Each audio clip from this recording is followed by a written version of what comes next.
This is Papa Smurf. You're listening to Our Lifestyle, the podcast, with ODB and the Mayor.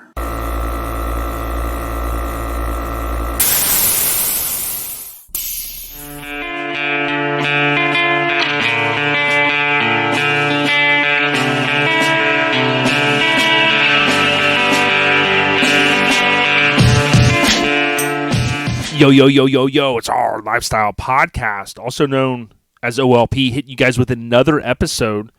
Thanks for everyone that continues to come back and rock with us.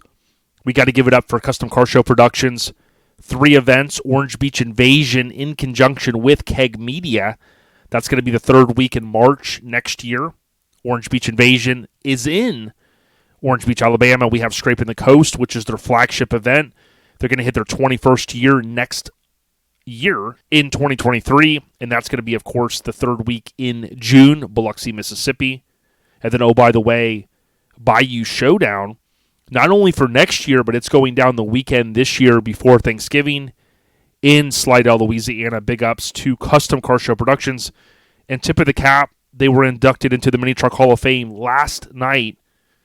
They were inducted to the Mini Truck Hall of Fame this week for the 2022 class, and rest in peace to our dear friend, Greg Miller. He would be so proud, and we appreciate them. So, a few things in the works this week. I do have a couple interviews scheduled, so fingers crossed those go well and on time, and we can get those and roll those out for next week and the week after. So I'm super stoked. Something I've really been chasing a while, and I have learned, try not to share the names and try not to get too ahead of myself. Don't want to put the cart in front of the horse, so to speak, because I don't want to jinx ourselves. So we've seen that happen in the past. And again, just trying to keep all the balls juggling in the air is the key thing here at OLP. If you are a new listener and you found us somehow, some way through the interwebs, thank you guys so much. Just hit follow/subscribe, depending on what app you're using. It's totally free. We have new content every Friday, and we've been going strong for over 7 years, so we appreciate all the support. So it's looking like this week is going to be a follow-up to last week. So last week we had our first inaugural Halloween Spooktacular. So we kind of spun that a little bit. We had LMC from Lowest Common Denominator. We really appreciate him coming on and taking the time. If you haven't had a chance, check out LCD Podcast. They have their own kind of creation of a show. It's all themed around the mini truck scene. But it was cool because with Halloween, I hope that everyone had a good one, by the way. With Halloween last week, or really this past Monday, it was pretty cool to sit down with him, and then we went down the whole bunny trail of the Halloween, the McDonald Funland, right? McDonald Land, whatever it was called. And it was just insane. It blew my mind, and, it was kind of cool. We talked about some scary stuff, some scary mods that we don't like, maybe, that are our favorites, and then some that, obviously are our favorite mods. So kind of a cool episode, a little bit different, trying to get out of our comfort zone a little bit and do things a little bit different. But I want to thank Hammered Weekend Wear, the overview of this episode, for all the support. They have 2 new pre-sales going down, HAMMERD, weekendwear.com. They've got the old Dodge pickup, and I think those were the swing lines, and then they have the F-150, the newer school. They announced those new drops on DJ May's radio through Twitch last week. I was checking it out. Big ups to DJ Mays. I think really just an amazing DJ in this scene of ours, hitting so many shows every year. So it was really cool to see Hammered Weekend Wear link up. I'm telling you, if you're an older school hot rod guy, you like old trucks, that swing line, that Dodge, that crew cab is going to really pull at you. And then if you're a new school kind of mini trucker guy, you're going to love the new school Ford crew cab. Both amazing trucks. The artwork, graphic disorder, check out HAMMERD, weekendwear.com. So to kind of round out the rest of the overview on this episode, really, if you think about last week being the Halloween Spooktacular, I figured why not call this the SEMA Spectacular, right? So it kind of rhymes a little bit. And what I'm going to try to do this week is link up and cover SEMA the best I can from the comfort of my own home. So I had mentioned recently I was not able to make it out to SEMA this year. The stars just didn't align, and I kind of have some other priorities that I'm focused on. That's okay. We're going to be back in the saddle next year at EBGD, Eastbound Get Down. I have, my demands have been met. Just kidding. To go to Destination Daytona this coming January. So we'll see how all that works out. But we'll be back in the saddle next year, hitting some shows. I'm still hoping to hit Turkey Rod Run later this year. And I just say all that because, again, kind of sitting back here watching SEMA like so many of us have to do through our phones and through our computer screens, it's a little bit different. But I tell you, social media is fantastic because we can do that. And I tell you what, going to SEMA for an entire week is a lot of walking. It is a lot of drinking, waters usually, and it's just a lot, mentally, to get up early, to take the buses and the shuttles and however you get over there, and then you walk around all day and you're just exhausted. You kind of go, man, overload. You want to get back to your hotel or motel or Holiday Inn, and you just want to get some dinner and you just want to relax, right? Many of us do. But then we go, you know what? I'm not that old yet. I want to go down to Fremont Street. I want to go hang out in front of the D. I want to hang out with my Severed Brothers and NC and RA and No Regrets and all these different crews. And, dude, the night turns into 2 a.m., 3 a.m., and the next thing you know, you're like, dude, I got to get up maybe 6, 7 o'clock tomorrow. So with all that being said, if you've never been to SEMA, trust me, you got to go one year. It's a lot of fun, and for a car or truck enthusiast, there's really no better place to be. It's really the Mecca. So I highly suggest that you guys check it out. Now, I think it was last year we did some of the leading up to SEMA. We did, if I remember correctly, I did an episode talking about the history of it and how it really kind of came together over 50 years ago. And it's pretty cool to see how much it's grown.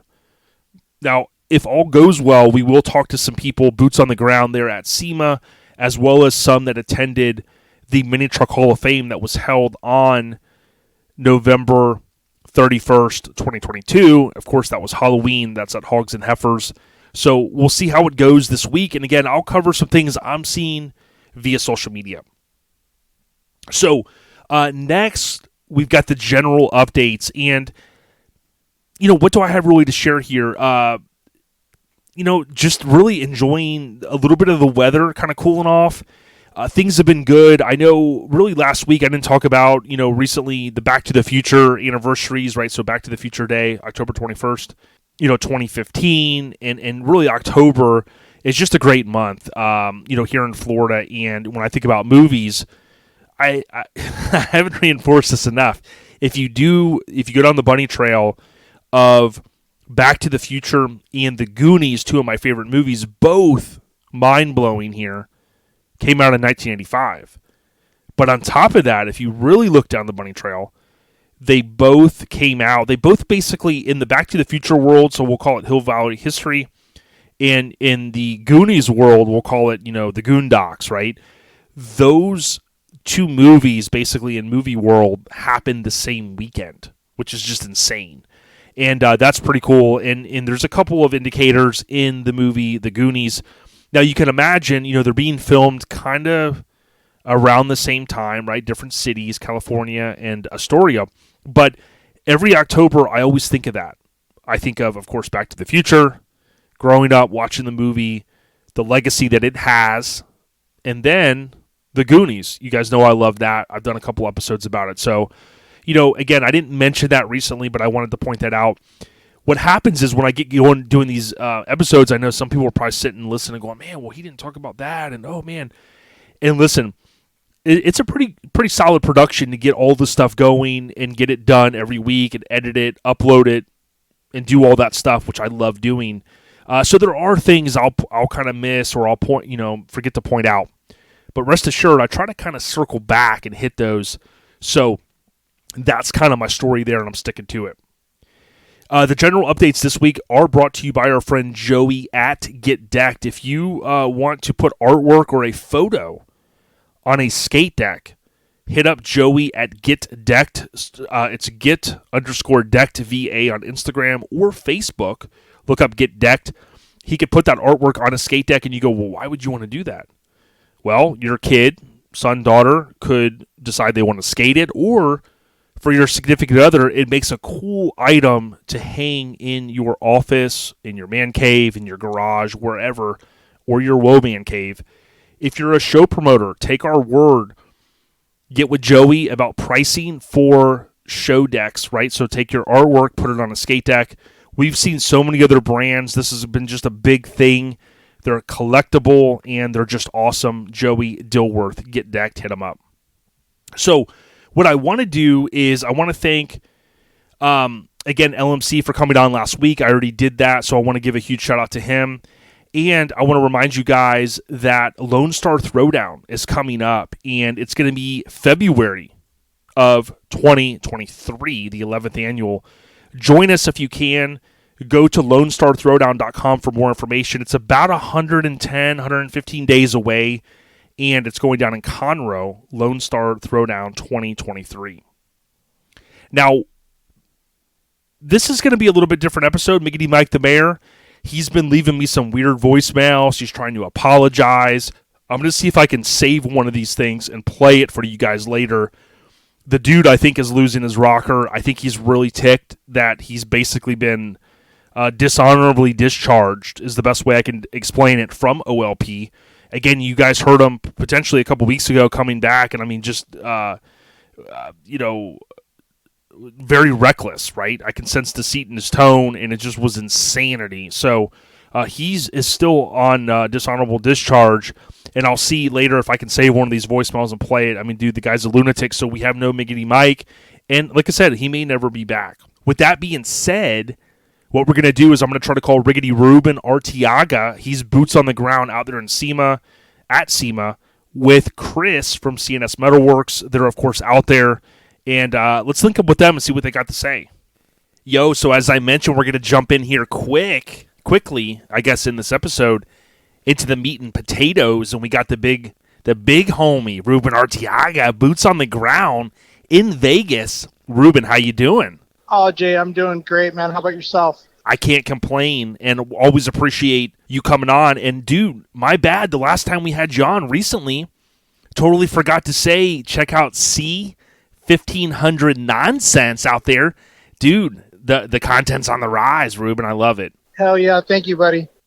So check this out. Last night, Halloween, 10/31/2022, it wasn't like a solar eclipse or anything.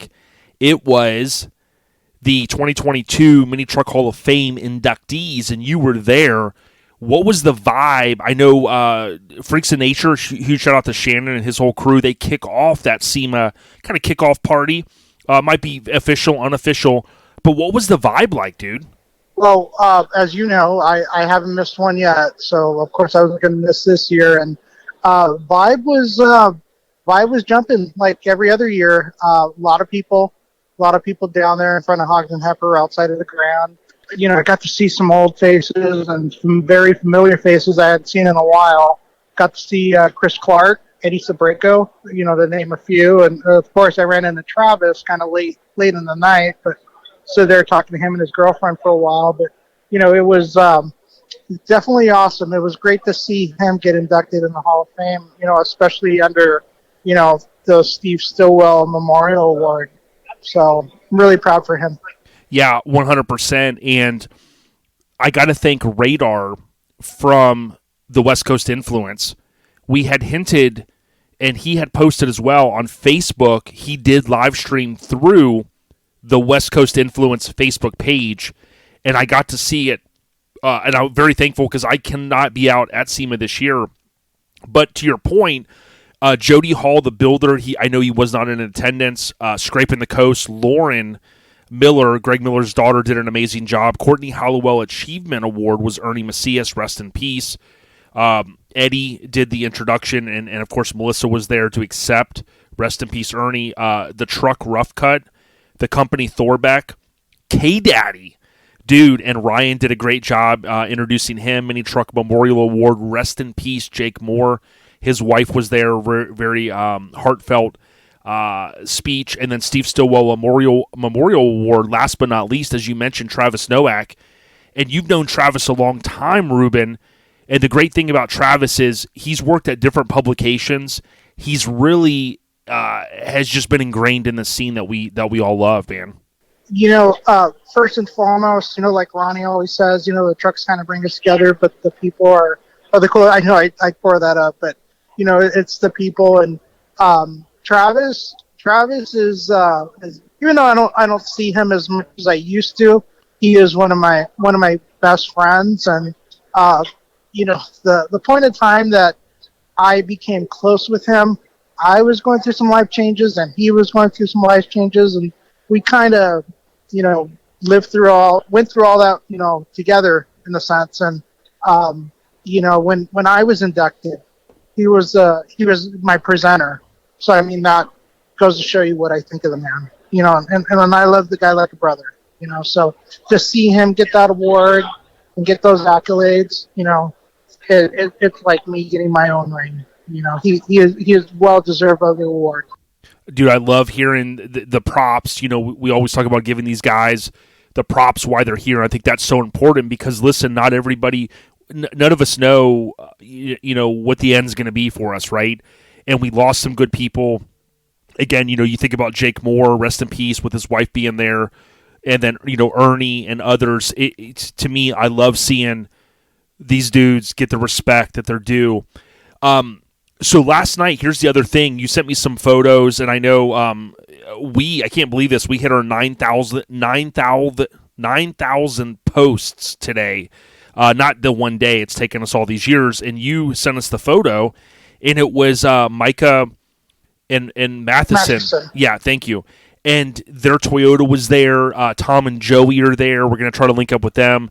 What was the vibe in seeing some of the old school trucks and maybe some of the newer school ones as well?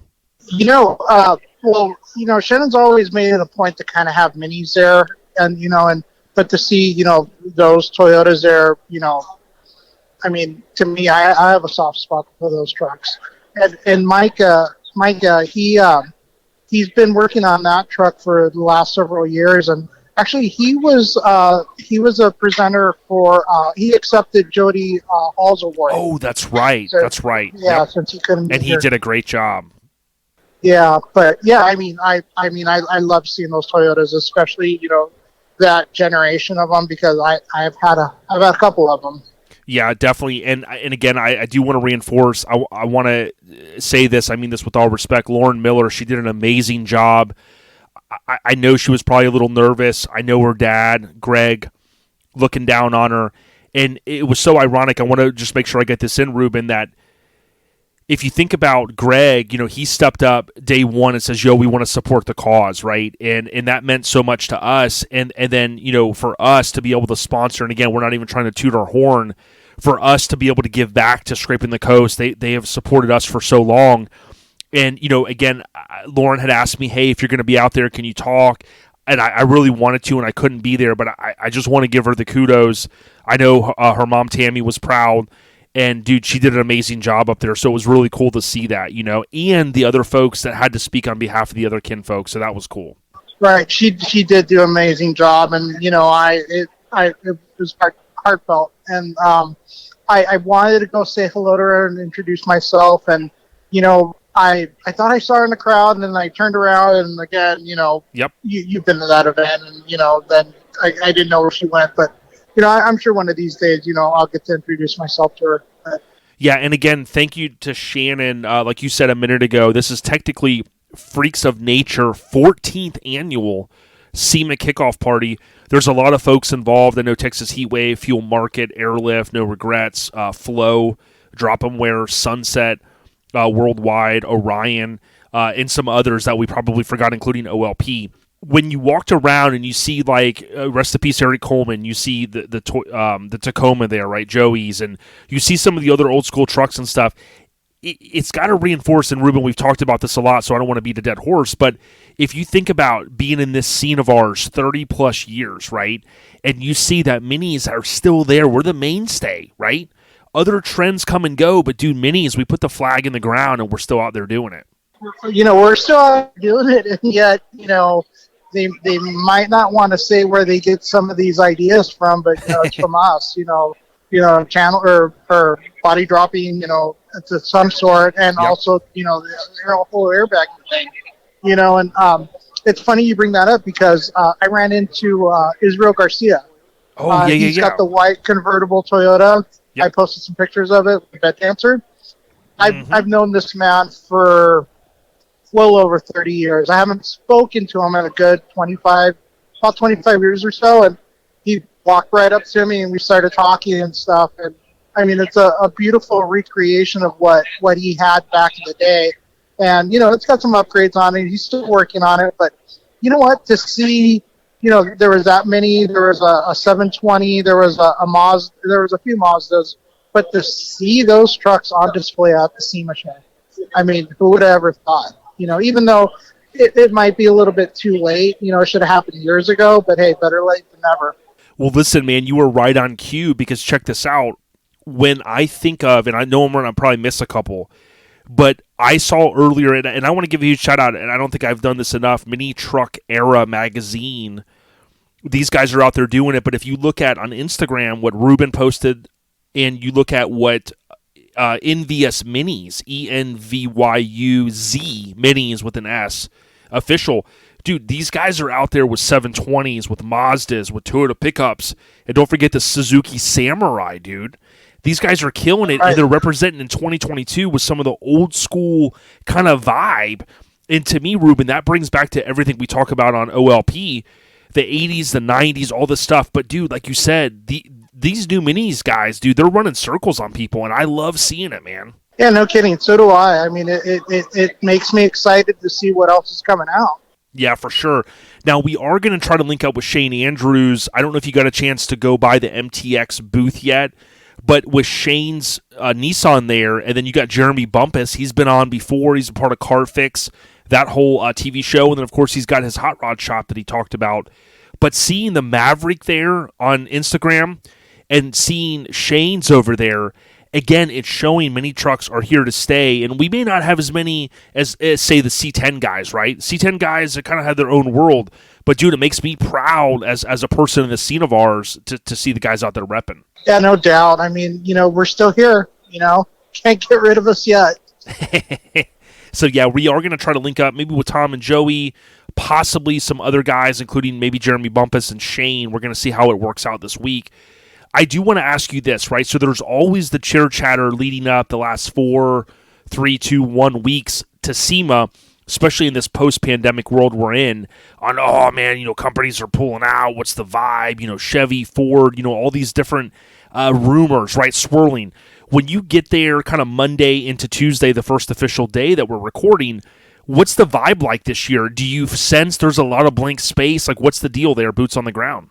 Okay, so where we walked the West Hall, and now I'm currently standing in the North Hall up against the wall towards the front of the hall. That I've been sitting here talking to you now for about 10 minutes, and honestly, there's a lot of foot traffic. There's a lot of exhibitors. There's a lot of there are some spots here and there that are bare, and they have chairs and hot dog stands and whatnot, but, kind of like taking space.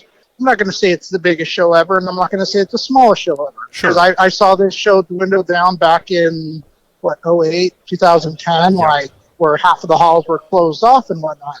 And I mean, we've only walked these 2 halls, and we walked the West Hall outside, kind of where the Teslas drop you off at. Yep. We had the ice cream truck last year. Yes. And yeah, that's kind of a little on the bare side, but then again, they opened up that new hall, the West Hall, so a lot of that stuff that was out there last year is inside. Oh, yeah. The front of the building, the front of the central hall, it looks to see like the Hoonigan crowd has all that. Yes. So, where Ford would be doing their drifting and their ride-along stuff, it's all, all that stuff going on over there. So, it's going to be interesting to see how the central hall will set up and the south hall. Oh, yeah. Because and most of all the truck stuff, like I ran into Robbie and Keena Bryant for Keg Media, ran into them earlier this morning and sat there and talked to them for a good while, and they're over in the West Hall. Oh, wow. So, they've kind of moved a lot of stuff around. Like all the truck stuff that was in that south hall is now in the new hall. So it's again, it's kind of new for me also, just to see how everything is set up. And there's a lot of the overland off-road stuff in there that's real popular right now. But with the amount of people that's walking through here, I mean, I can't tell if it's smaller or bigger. It looks like a normal SEMA to me, and this is only the first day. Yeah, and speaking of Keg Media, I want to give you a huge shout-out. They're in partnership with Custom Car Show Productions. Their next event, March 24th through the 26th of 2023 in Orange Beach, Alabama. That is Orange Beach Invasion. Join us out there. It's one of the best shows in the country. Dude, that's cool that Robbie and Akina, you got a chance to link up with them. The other underrated thing that I think we've continued to see the past 10, 15 years is the hot rod theme continuing to explode there. Now, granted, it's always been a presence, but you look at these C10s, right? And one of the shops, as that really would come out to like Showfest and all these shows nationwide was Hills Hot Rods. I know, speaking of Travis earlier, he had a great relationship with them, a couple builds under their belt together. But on social media, there was a lot of buzz about like the crew cab. I know Ronnie from Truck Talk Media was a part of a couple of these unveilings. But more specifically, when you look at the C10s that are there and you see like the bar that continues to get raised, do you ever just scratch your head and just go, holy shit, dude, I'm glad I'm not building the truck in 2022, man? Or maybe you are. Well, yeah, we are. But, again, that's somebody else's dream truck that we're building. We're just the ones kind of creating their dream. But no, and I hear what you're saying, but, it's this industry taking a trend, taking a vehicle and, it making parts, reproducing parts for vehicles that haven't been made in 50 plus years. And, that's the cool thing about it. It gives us the chance to build this vehicle in a way that we could never dream of, in years past, it's one of those things that I like coming here just to see how other people's take on a certain vehicle, what's their envision, what do they see this, how they, what do they come up with?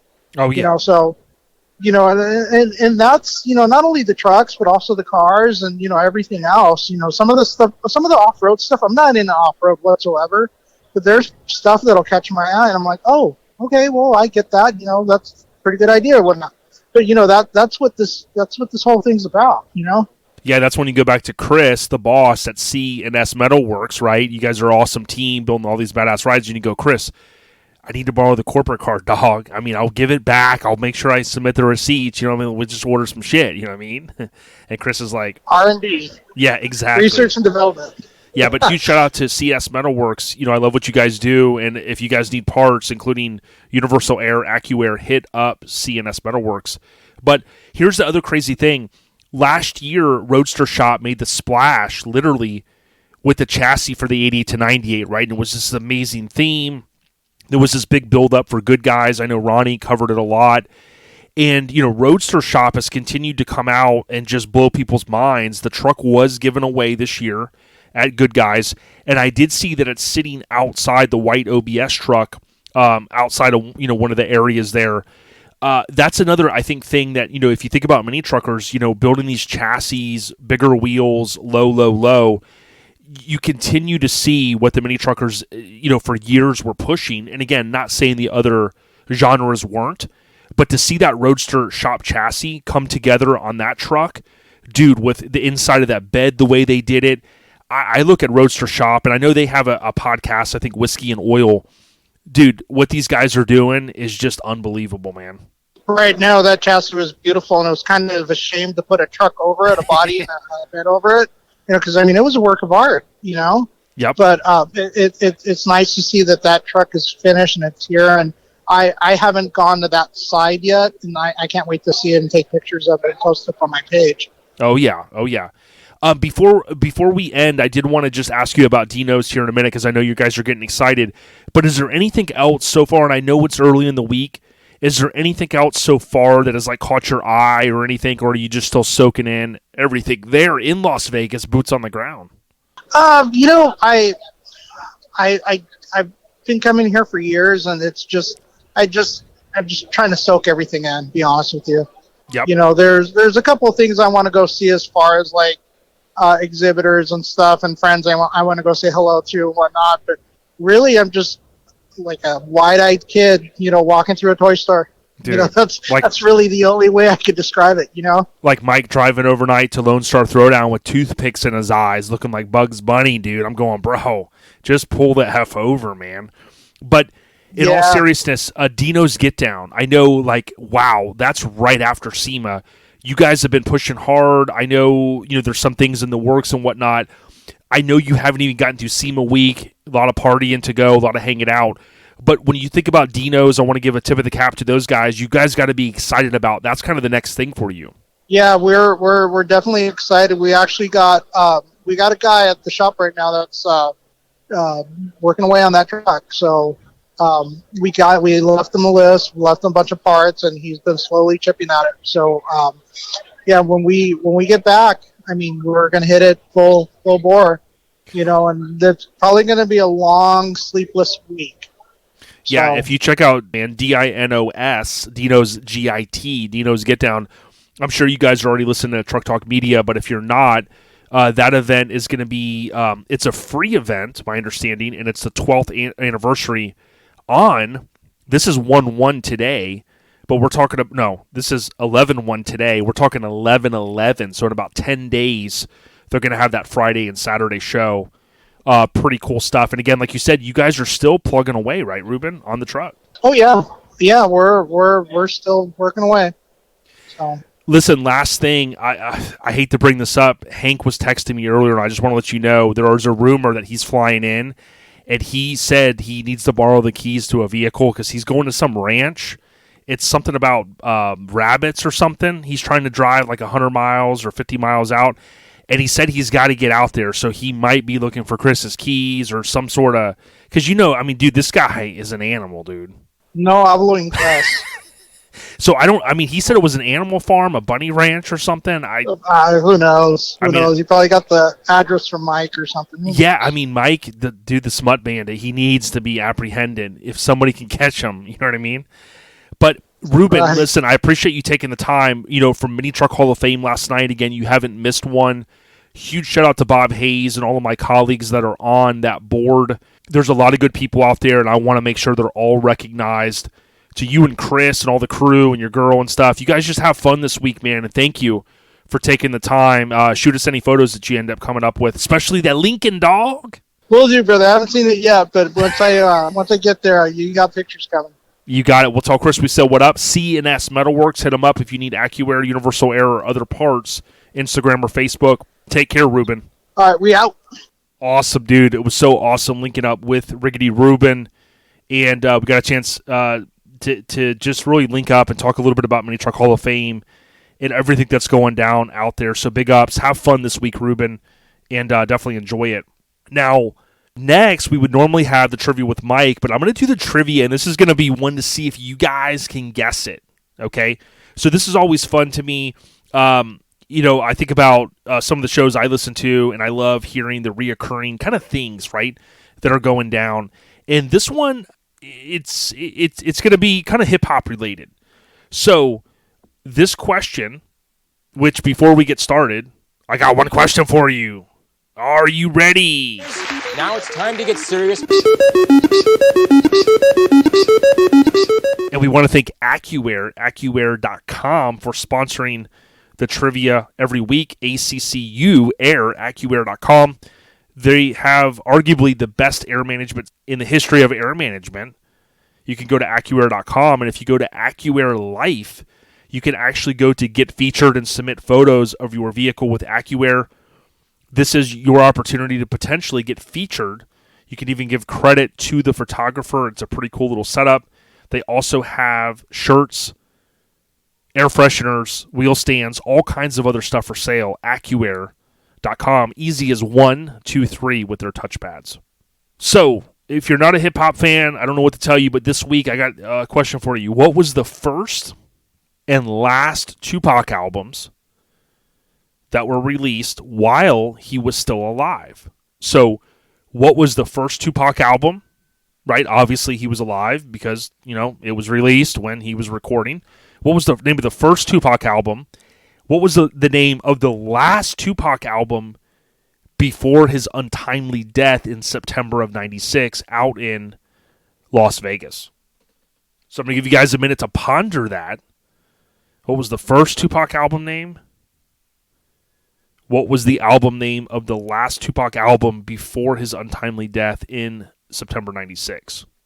Now, here's a fun fact for you. During his lifetime, he released, if I remember correctly, it was 4 albums while he was alive, right? So he had just turned 25 years old, I think it was in June, and he was gunned down, shot for a second, it was at least the second, I think the third altercation that he had with guns, because we just had the anniversary in 93 when he shot out 2 off-duty police officers who were drunk and had stolen guns, and they were harassing a guy, and Tupac took a gun, and there was an altercation. I don't want to go into all those details, but that anniversary just happened. And then, then he had the Quad Studio shooting where he was shot, and that was in November of 94, and then he of course had the Vegas shooting, so he was no stranger to gunplay, so to speak. But he had 4 albums that I can remember that came out during his time when he was here, and then again he turned 25 years old, very young age. Crazy that he accomplished so much. But the posthumous albums, he had something like 21 or 22 other albums. Now, when I say albums, you basically have posthumous albums, so to speak, about 7 of those, a couple live albums, several greatest hits, including The Lost Tapes, The Rose That Grew from Concrete, The Prophet, The Best of the Works, The Rose Volume 2, The Prophet Returns, a bunch of compilations, and then you had the new Mix MIXX Classics Volume 1 and 2. Those came out under Death Row as well. But then you had the Resurrection soundtrack and Thug Angel. But here's the bottom line that just has always blown my mind about Tupac. Literally 24, had just turned 25. So he wasn't even really, but 3 months into his 25th year, right, living. And he recorded, I think it was something like over 700 songs, all the movies he did. Just an amazing legacy. And what I always tell people is it kind of shows you how much one person can do. Not all of us can do that much, obviously movies and recording and different record labels and all that stuff, but it just blows my mind, and I wanted to point that out. So again, hopefully you guys enjoyed that trivia. I need to do a better job of covering the answers the next week so that you guys can double check those, or maybe Dizzy from the Spark Show will get a discussion going in the Airhead Nation Facebook group. We'll have to see. Thank you again to AccuAir for sponsoring the trivia every week. So for the scene updates this week, I'm going to start this off a little bit different. Jamie Smith, no stranger to the podcast, we're going to talk to him. I recently mentioned East Coast Cruise, the compound down in Australia. Well, listen, even though many of you may not be able to make it, I still want to show them some love. They definitely have showed us a lot of respect with OLP. So I want to try to talk to Jamie a little bit about the show, and because they're on holiday, technically today on Tuesday, we get an opportunity to give him a call. So let's do that now and see what they got going on. So as I just mentioned, we got Jamie Smith. I'm going to try to call him and see if they pick up. I think when their phones ring in Australia down under, they sound a little different. But Jamie, you picked up on the first ring. How you doing? Good, man. Yourself? Dude, everything's good, man. I appreciate you coming back on. It's been a couple of weeks. Dude, you're gallivanting around the country, or the world, rather. Man, I love it. I get everywhere. I go everywhere. I go to as much stuff as I can. Yeah, well, we're always excited to have one of our kinfolk from down under, Jamie Smith. It's JMEDA #1. Hit him up on Instagram.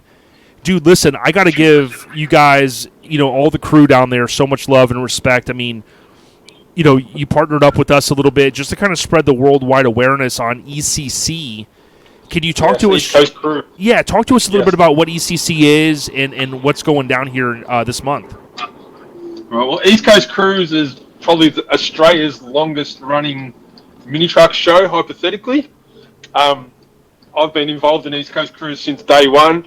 I was one of the first, how do I explain it? It started off as a little get-together with a group of mini truckers between Victoria State and New South Wales states, and we sort of met in one place, and there would have been 12 of us. And, man, it just evolved. It went from that to going to one destination with 30 truckers and then up to more. And now that we're in our 20th year, or 21 years, I can't remember, man. Wow. Yeah. It evolved from dudes hanging out to becoming a show with myself and Aaron Gregory from Memphis Hell presenting the trophy presentation on the Saturday night to being what it is now at the compound in Jindabyne, which is it's turning into like a 5-day show, man. Guys are turning up on Thursday and leaving on Monday. So to tell you what the compound's about, in Jindabyne there's a place called The Station, which is, from where I live, it's a 10-hour drive. By the time we get there, we get in, we shut the gates, no one else can enter and no one else can leave. I'm dibbing we've had in excess of 600 people there. Wow. I think at one count, I think we had 130 trucks that had arrived, but that doesn't just include mini trucks, that's cars, everything. So it's evolution as of anything. I don't expect it to get as big as SEMA, but that would be amazing one day. Yeah, so ECC, also known as East Coast Cruise, as Jamie said, it's a not-for-profit car event, but it's also you and your Negative Camber brothers, a lot of you guys band together to have this event, right? Yeah, Jamie Starling's the brains of the operation, and right now Russ is his sidekick, and we call him Sus Russ at the moment. I don't know how he got his name, but he'd get his name. He's doing all the advertising and all the stuff that goes along with ECC, and he's the one that computer generates everything for the presentation night. So he gives us stuff to read off and stuff. But it is not, as you know, Negative Clamber's the unclub club, and we've made the show the unshow show. But you come, you have fun. A lot of other guys do a lot of stuff for us. On the Friday night, we have Drag Alley, when a couple of guys set up their DJ booths, and guys drag up and down the side street and play music loud to whatever time in the morning, and just everyone just rocks out. And then the Saturday is the actual show, and it starts at sort of 9:30, 10, and we do limbo, and we've got club games, and that goes on for most of the day, and we sort of die off between 2 and 3 o'clock, and then everyone goes and relaxes for a bit, and then from about 6 p.m. we have like this massive hall on the premises at the station, and it's all catered for food, and everyone gets a seat, and 2 guys get up on stage and present the trophies. I think this year might be 15 trophies that are going out, but it's just fun, man. There's no pressure, there's no hypothetically regulations and rules. Just don't be a fuckwit. That's the main reason. But yeah, it's been going for 20 years, and everyone's loving it. The hype of ECC in Australia and the people that get behind it is unbelievable. Yeah, and I heard there's no alcohol all weekend, right? Yeah, right. For me, it would be, because I don't drink, but everyone else does. Right. Want to. Yeah. You could go on Facebook and type in East Coast Cruise, and you'll see that kind of like an E with the little, outlined in the circle. It's technically, I guess, Friday the 11th through the Sunday. Yeah, so it's kind of that weekend. So we're talking, guys, everybody listening, it's going to be the weekend after this episode drops. Now, some of you are going, well, dude, I'm in America. I mean, how am I going to get down there? Well, here's what I want you guys to know. Now, I know you guys don't have a big presence on Instagram, not with East Coast Cruise. That's the official handle. But if you look at some of the hashtags that we've used, if you follow that hashtag, it'll curate those posts into your feed. So I always use ECC the compound. That altogether, ECC the spelled out compound altogether. Follow that hashtag, and when you do, you're going to see they have over 1,000 posts. So you guys are really good about using that hashtag. Yeah. I'm pretty sure on the Russ is, as I said, Russ is the marketing guy. He's the one that pushes it. He's the one that made all that stuff happen. So he does a ripper job. Yep. Now, here's the other cool thing, though. When I look at that hashtag, I see Forbidden Fantasy, Negative Camber, Sever Ties. This is not just one club exclusive. This is open to all of the truck gangs, as we call it, all the clubs. Just mini truckers in general, Australia-wide. We get people driving. Well, if you know Australia as a continent, Perth is on the far west side and Jindabyne's on the far east side. We have groups of guys driving that destination to come to East Coast Cruise. I'm seeing online at the moment that Momo, one of the guys in Western Australia, has built an airbag limousine that they're driving over, which is like a 3-day event to get there. Dude, well, we talked about when you were on before how big of a freaking country it is, right? I mean, an island, basically. A continent, rather. But here's the thing. I can't say it. Is it gender? You said it a minute ago. Jindabyne? Jindabyne. Jindabyne. Okay, I want to make sure I get it. That's your American accent playing in on. Hey, I could fake it. I could try. Now, the other cool thing, though, is it's technically in NSW, which is New South Wales, WALES. Yes. And we've even seen our good family, Michael Ellard, right? He's had in the past, he had Ruby on display, and we know our kinfolk, Severed Ties OZ crew, which is Toasty and them, those guys always come out and support. What a good feeling it has to be for you guys to be down there living this mini truck culture, but have people come from everywhere. Oh, everywhere, man. Guys, as I said, guys drive for hours. The guys from New South Wales in the heart of Sydney, I think they drive 8 hours. All us guys in Melbourne do between 10 and 12. We've got some Canberra guys that are coming from the border of Victoria. I think their trip's going to be, I'm just trying to think, it'd probably be close to 18 hours of driving for him. So it's people come far and wide. And as you say, the people in America, we've had heaps of people from America come to East Coast Cruise. I know, and I've said I want to come. I know Brian Good has come down as well. Yep, Good. RBJ, Ricky Bobby James, Big D from Negative Camber. Who else has been there? Yeah, a lot of guys over the years. Canberra John's done a mission as well. There's a lots of people that have been, man. Lots of people. Crash. Yeah, it's definitely the show to go to in Australia. There is a lot of other ones, but I think everybody in Australia really looks forward to East Coast Cruise. Yeah, I love hearing it, dude. I really do. And the thing is, again, I know some of you are going, well, listen, I can't get away for a couple weeks. This is something that they could plan for next year. And I know, like, it is on my bucket list. Now, I can't say it's going to be next year. Maybe it'll be the year after. It is on my bucket list to go to a show, in Australia, maybe eventually past that, New Zealand, maybe even up to Japan, dare I say. But some people, I think some people think it's unattainable. I know I used to think that.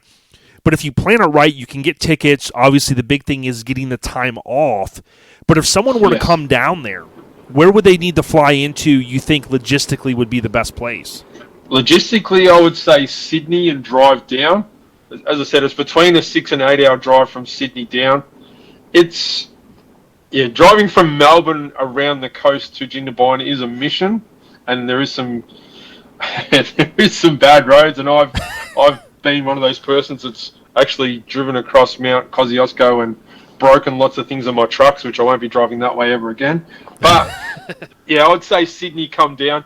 There is a town close by called Pambula, which is sort of a 2-hour drive from Jindabyne. So you could fly into Sydney, then fly from Sydney to Pambula and hire a car and go across.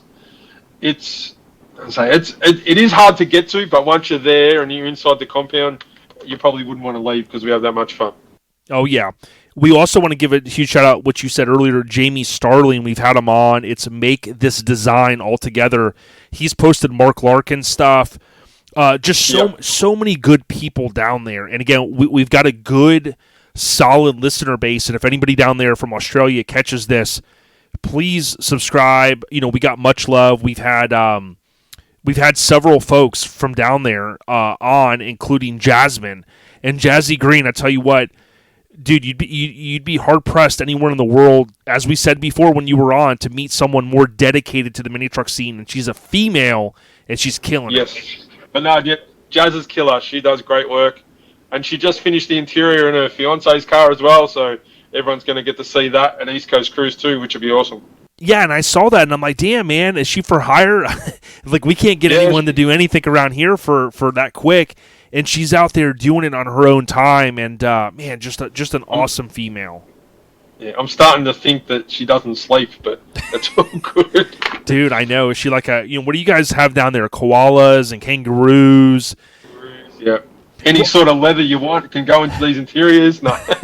Yeah, really. Well, it's ironic because living in Florida, everybody always thinks alligator. So the people that don't live here, they're always like, I want to see alligators and stuff.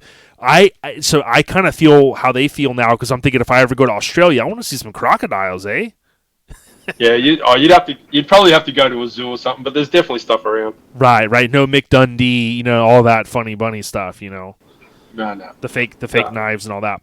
But ECC, which is East Coast Cruise, the compound, can you just, I know you said this earlier, but just reinforce, you think East Coast Cruise is it, but reinforce one more time to us why the compound is tied into that naming.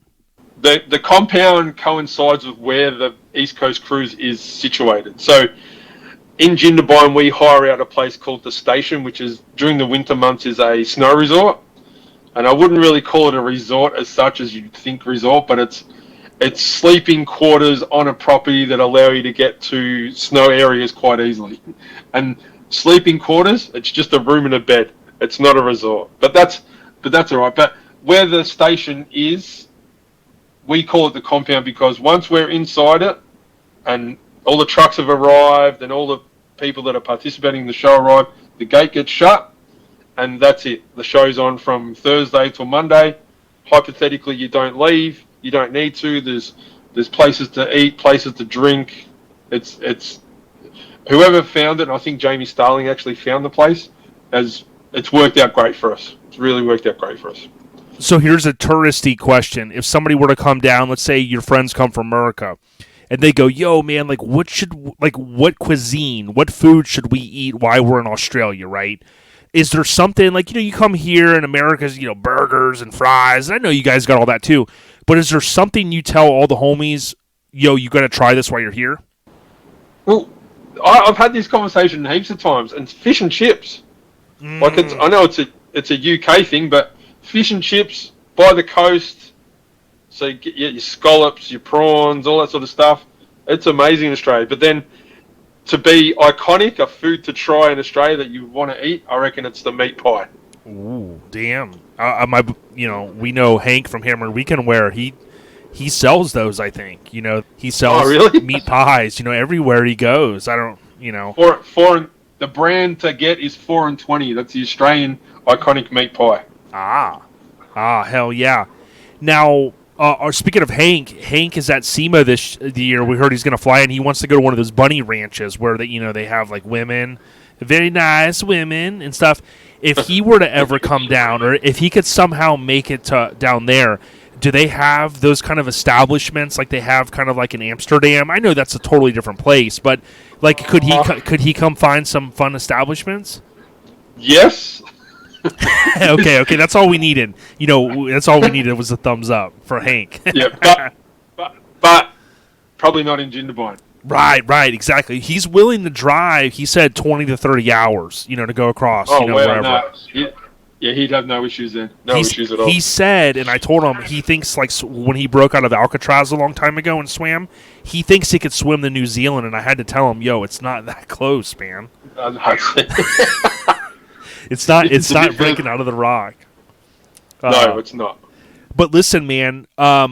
Again, we want to give everyone a tip of the cap. I mean, we've got a great amount of mini truckers down there, and I want people to know. For years you guys had Bagged Magazine. With social media now, we follow so many of you guys. You guys follow us, and we can't thank you enough because again, you guys are living that culture, that our lifestyle culture down there. And dude, yeah, awesome. I'm excited for you guys, and please.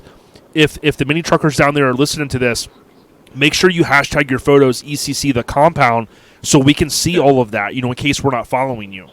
Yeah, I'm sure everyone will do it. And don't forget to follow hashtag Clunker because he'll be at the show too. Yeah, brother. And I wish you guys a safe trip.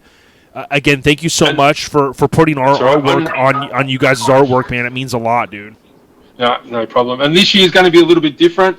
I'm not sure if it's sort of been broadcasted, but Aaron and I are stepping down from doing the trophy presentation this year. We're going to give it to a couple of new guys, so hopefully everything goes the same as normal, but we're going to get Mark Larkin and Brett Williams, we call Ginger, to get up on stage, and they're going to do the presentation this year. So let's see how it all goes this year. And one of the hashtags, which I probably should have started, is who wants a fucking T-shirt? That's probably the first word that gets said at the show, and T-shirts get thrown out to the crowd. So let's see how these guys go with it. Well, one of my favorite rappers, Nipsey Hussle, rest in peace, he said, pass the power to your people. They're nothing greater. And if you think about it, that's so awesome when you can kind of step back and go, let's let some other guys get the limelight. That's the way we do. You know what I'm saying? Mini Truckin, and let's keep this thing of ours going. Well, COVID wasn't good to us, so we haven't done it for 2 to 3 years. So this year's our first year back in action. So let's have a crack. 100%, brother. Make sure you go out, Jamie Smith. It's JMEDA number 1. Keep them Jordans on lock, and if you get any extra, send them my way.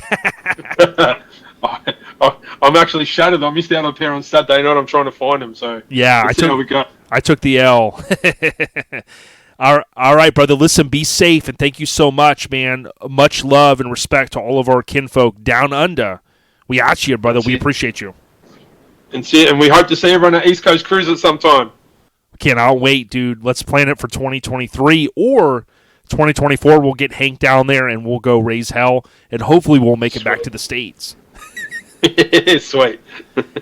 So how awesome was that? I mean, this is the thing I love about doing podcasting, and really just the scene of ours, as we always say. I mean, there's kinfolk worldwide, and, dude, I'm just happy to be a part of the scene. Thanks so much, Jamie. Got a chance to kind of kid around there a little bit and have a good time. So good stuff there. Now, before we try to call Tom and Jerry, which we're going to do after this segment, just wanted to cover a couple of scene updates, and this one was cool. Craig Morrow, Morrow, not really tied directly to the mini truck scene, but if you follow us on YouTube, there is a place called Bicycle Heaven. I went in Pittsburgh area. Thanks to Matt Weathers, Pig Rig on Instagram, he had told me about this place, and Craig Morrow is the owner. I got a chance to talk to him. He did say that he'll come on as a guest. I just got to nail that down. But on October 29th, he says, a great day for Bicycle Heaven Museum. Again, this is in Pittsburgh area. The museum is a collection of mine that took 35 years, 7 days a week to get to where I am today. The world's largest bicycle museum and bike shop as seen in the New York Times and the Associated Press and the UK Telegraph, with over 6,000 bikes and millions of vintage classic parts. And we sell bikes, parts, all of that stuff. And listen, if you are ever in Pittsburgh, you got to go to this place. It's donations only. Okay, so when you go in, it's not like you're paying $20. Put $2, $5, $10, $20, whatever you can afford, maybe more. If you want to check the place out, look up Bicycle Heaven, Our Lifestyle Podcast, and you can watch. I did 2 videos. So I think the first one with a gimbal, and it was like 1080p. And I was like, damn, dude, like, I got this 4K camera. Let's do a 4K. And I was like, eh. So I did 2 versions of it. One's a little bit wider angle. One's 4K, one's 1080. But listen, if you were into bikes, Matt Weathers told me, dude, you have to go to this place. I mean, it is insane. And for them to be technically the world's largest bike museum, just no words, man. It's just truly insane. So I'm super stoked for him and for his business. Wes Frisbee, he had posted a badass negative camber tattoo that his buddy did, and I was just blown away by the artwork. Just insane. This was something that happened back on October 25th, 24th. Devin, D-E-V-E-N, Ramsey said, for anyone that didn't know, yesterday my best friend Jim Stewart's shop caught fire, and all the trucks and contents in the shop are a complete loss. And I tell you what, if you're a custom car guy, number one, you go, hey, was everyone okay? And apparently everyone was. That's first and foremost. I always say that. Number two, from a car guy, you go, damn, some people lost a lot of stuff. Of course, things can be replaced, material things, that's the most important. But you can imagine someone maybe building their dreams, or someone that's put a lot of time and effort into their tools and their surroundings, right, their shop. It is definitely a heartbreaking loss, and we'll have to see if they try to band together and do anything. But I just wanted to say, for everyone that was involved or maybe had some stuff there. We're sorry to hear that. But first and foremost, like I said, always is what important on my mind is that everybody was okay. So those were a couple of the scene updates other than SEMA. What I'd like to do is go ahead and try to call Tom and Joey and get a chance to talk to them a little bit about the Mini Truck Hall of Fame they were at, which was the 14th annual, presented by Freaks of Nature and Shannon and his crew. Great people. So let's go ahead and call them now. So continuing our coverage of SEMA 2022, again, we're not boots on the ground this year, unfortunately, but we got Joey Whitby, no stranger to OLP. Joey, you're out in Vegas soaking up that awesome weather right now, man. How you doing? I'm doing pretty good. I'm actually, soaking up the Freon poisoning right now. Dude, I'm telling you, man, just take it all in because it will get hot out there. You know what I mean? And it will get chilly at night. Oh, for sure. It's real nice weather outside too, though. So don't get me wrong. Oh yeah, it's a good time. I did see. I hadn't got a chance to link up with you in a couple weeks, but I saw you in Tom and Joey show continues at the Hall of Fame last night. Limelight's there, Relaxed Taco. What was the vibe, dude? It was actually really great last night. Like, seen a lot of good people. I saw Lauren; she was there. Yes. But all in all, man, it was pretty amazing. I even I got to meet Maggie Hollowell for the first time last. Great, dude. She's an amazing woman, man. Absolutely amazing. Well, let me ask you this. There was a good mix of new school trucks, kind of some newer builds, nothing like, going back 20 years, and then you guys are there as well with kind of the really iconic trucks.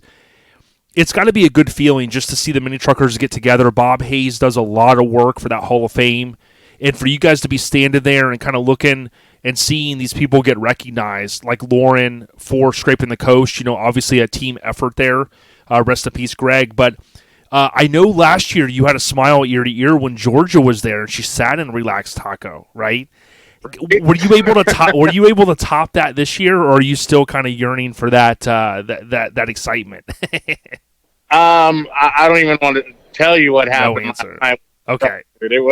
It wasn't good. So. Oh, is everything okay though? The truck's fine.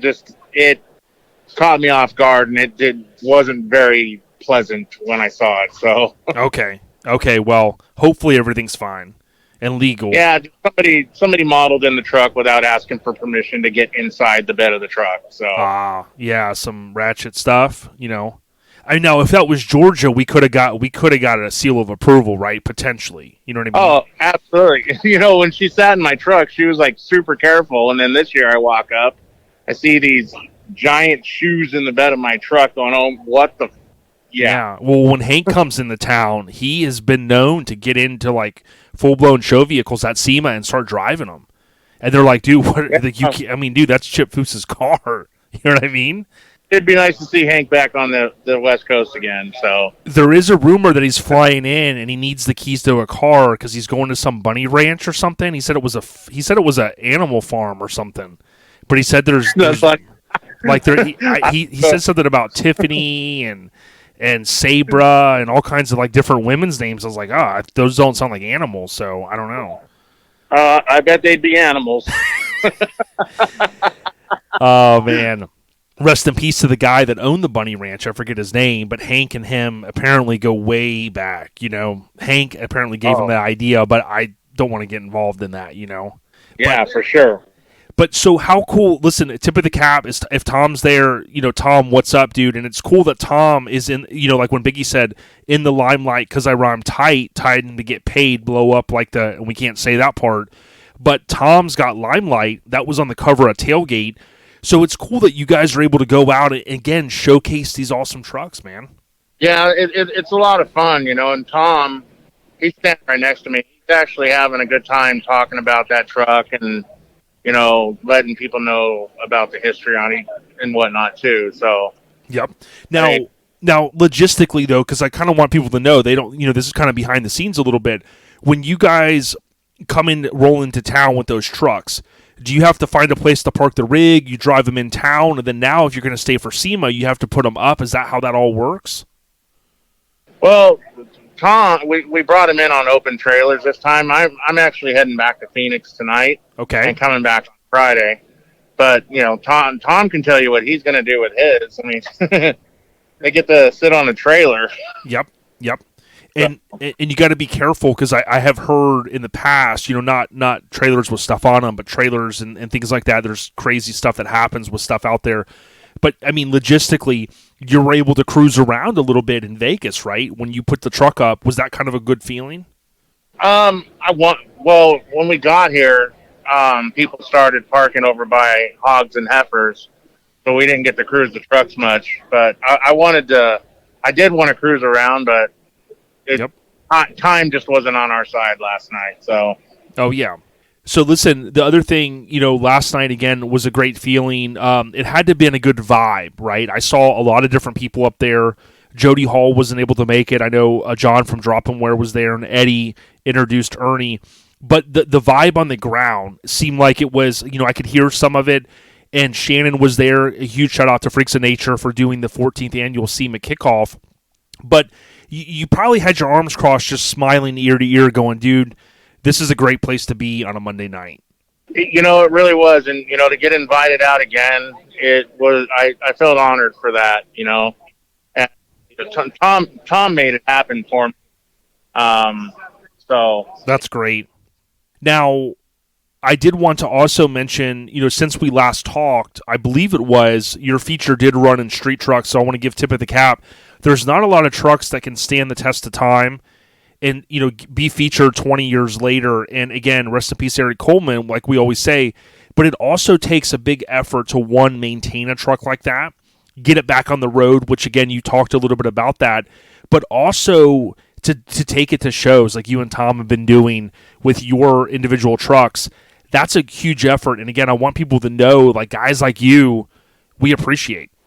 Yeah, and, actually last night I got to meet K-Daddy for the first time, too. Yes. And he saw the truck, and he was just amazed how nice the truck still looks. And, actually, it wasn't the first time I met K-Daddy. I met him like 20 years ago, but to see him again and, him just standing next to the truck and telling me that, how nice it still looks and whatnot, it felt good to hear that from him because I know he had a relationship with Eric Coleman. Yeah. Yeah, and, that's the ultimate respect when you look and, you look at another person's art and you go, man, dude, insane. And I tell you what, Ryan Evans from Count Customs, he did an awesome job doing the introduction speech for K-Daddy, didn't he? And you think about all the epic trucks he's painted, having his hands in Lomigo and so many other trucks. I mean, dude, from one artist to another, straight laid it down, kind of the red carpet, and said, yo, mad respect to K-Daddy. And again, that to me is the ultimate freaking respect right there. Yeah. So, but, you asked about the vibe on the ground. It was really good. Everybody was having a good time, drinking, laughing, having fun, hanging out with everybody. Getting crazy. Yeah. So listen, I know we can hint at this, right? We don't have a lot to share yet, but there's a rumor there's a show going down in April next year, one of our favorite shows, Southeast Mini Truck and Nats, also known as Mini Nats. And I'm hoping we're going to link up soon. I've got some things in the works as well, trying to kind of get on Jason Bell's schedule and talk a little bit about it. But the word is, all I can say is this: I'm sworn by NDA not to share anything, but I've heard there could be some West Coast guys maybe coming to Maggie Valley next year to help invade for Southeast Mini Nats. That's what I'm hoping. I'm trying to put it all together and want to get a cruise across the country from West Coast to East Coast to get more West Coast mini trucks out there. Yeah, and keep me honest. Remember IF Customs? They did it back in the day. Remember that one? Yeah, I did do that cruise with them. I sat in the back seat of a truck the whole way there, but I was on that cruise. So Yep. So good stuff. Mike Alexander was there. Ernie Macias was all there. Yeah, legends, Yeah, exactly. Legends, and some that are here still, some that aren't. And But I would encourage everyone, listen, we've said it before, although the registration stuff might have closed, we highly suggest that you come join us, the 29th Annual Southeast Mini Truck and Nats, April 21st to the 23rd in Maggie Valley, North Carolina.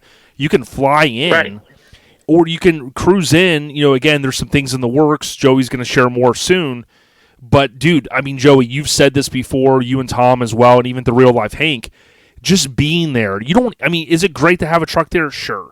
But listen, if you can't get in the show, you can sure the hell cruise up and down the strip and have just as good a time. Somebody's got an open seat, so, you don't need to bring your own truck. The camaraderie and the fun and everything about that show just was amazing. Yep. So, is Tom still there? Can we get a quick word from Tom? Yeah, here he is. He's right next to me. Tom. Hey, what's going on, buddy? You're always keeping it on the rise, bro. I love seeing the tailgate cover Limelight. Dude, what a cool truck, and that was a good find you had.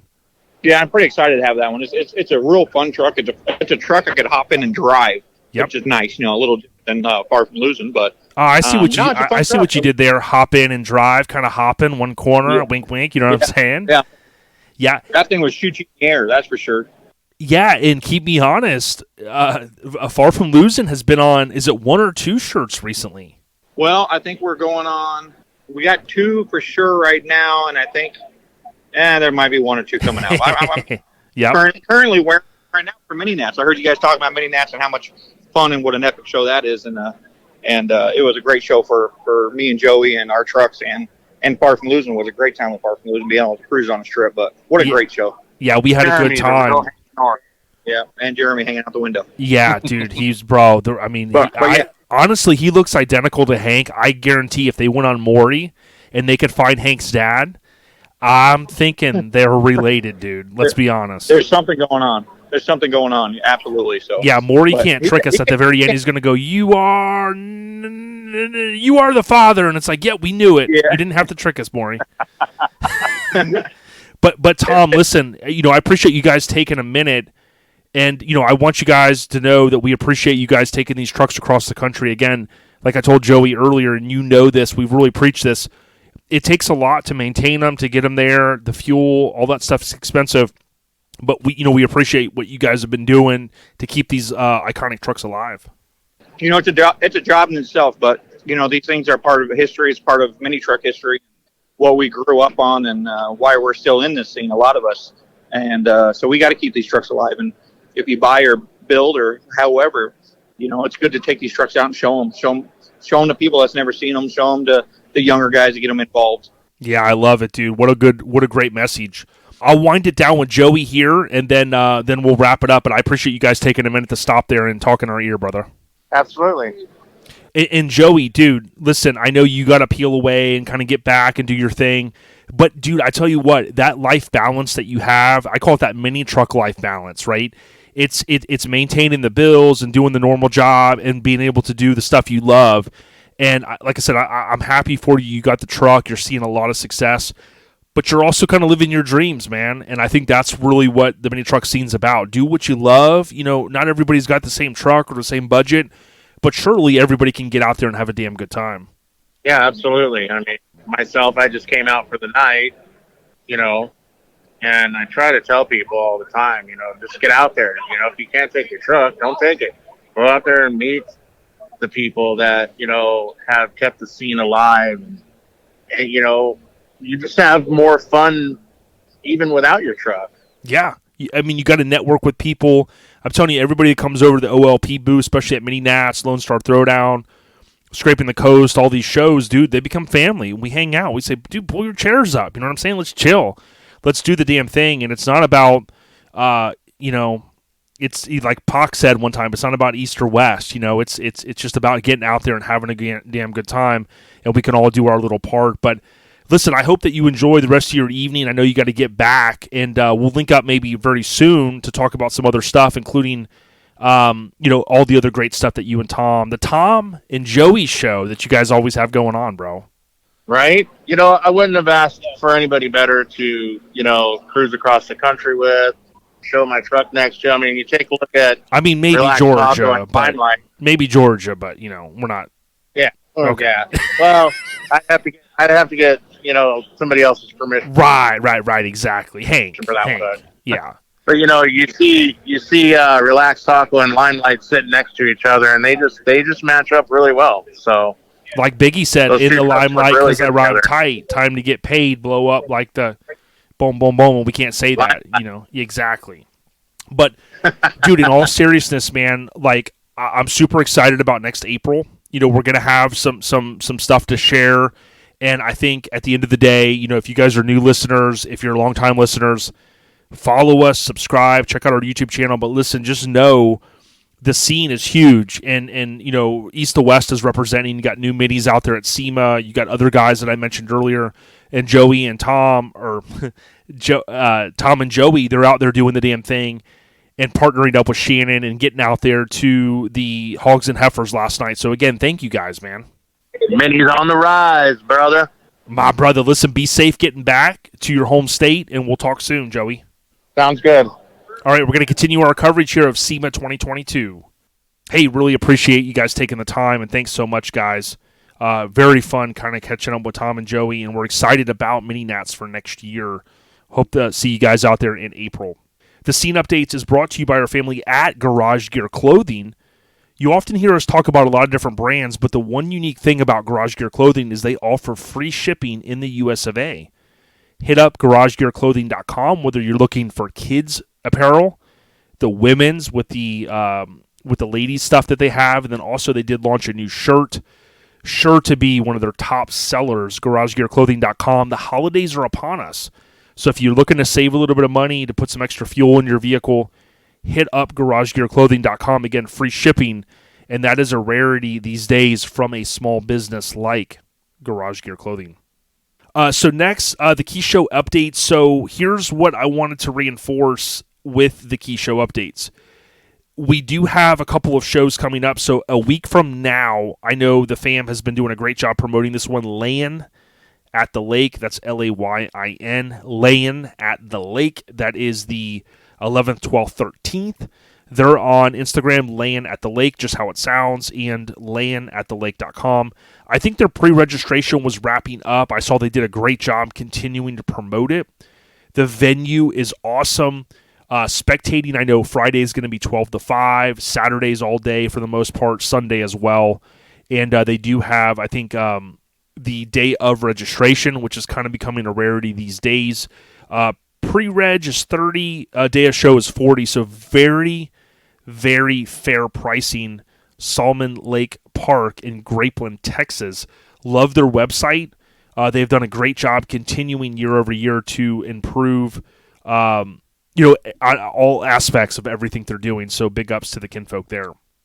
A week after that, so 2 weeks from day one of listening here, you're going to have Bayou Showdown. That is the 19th and 20th that weekend.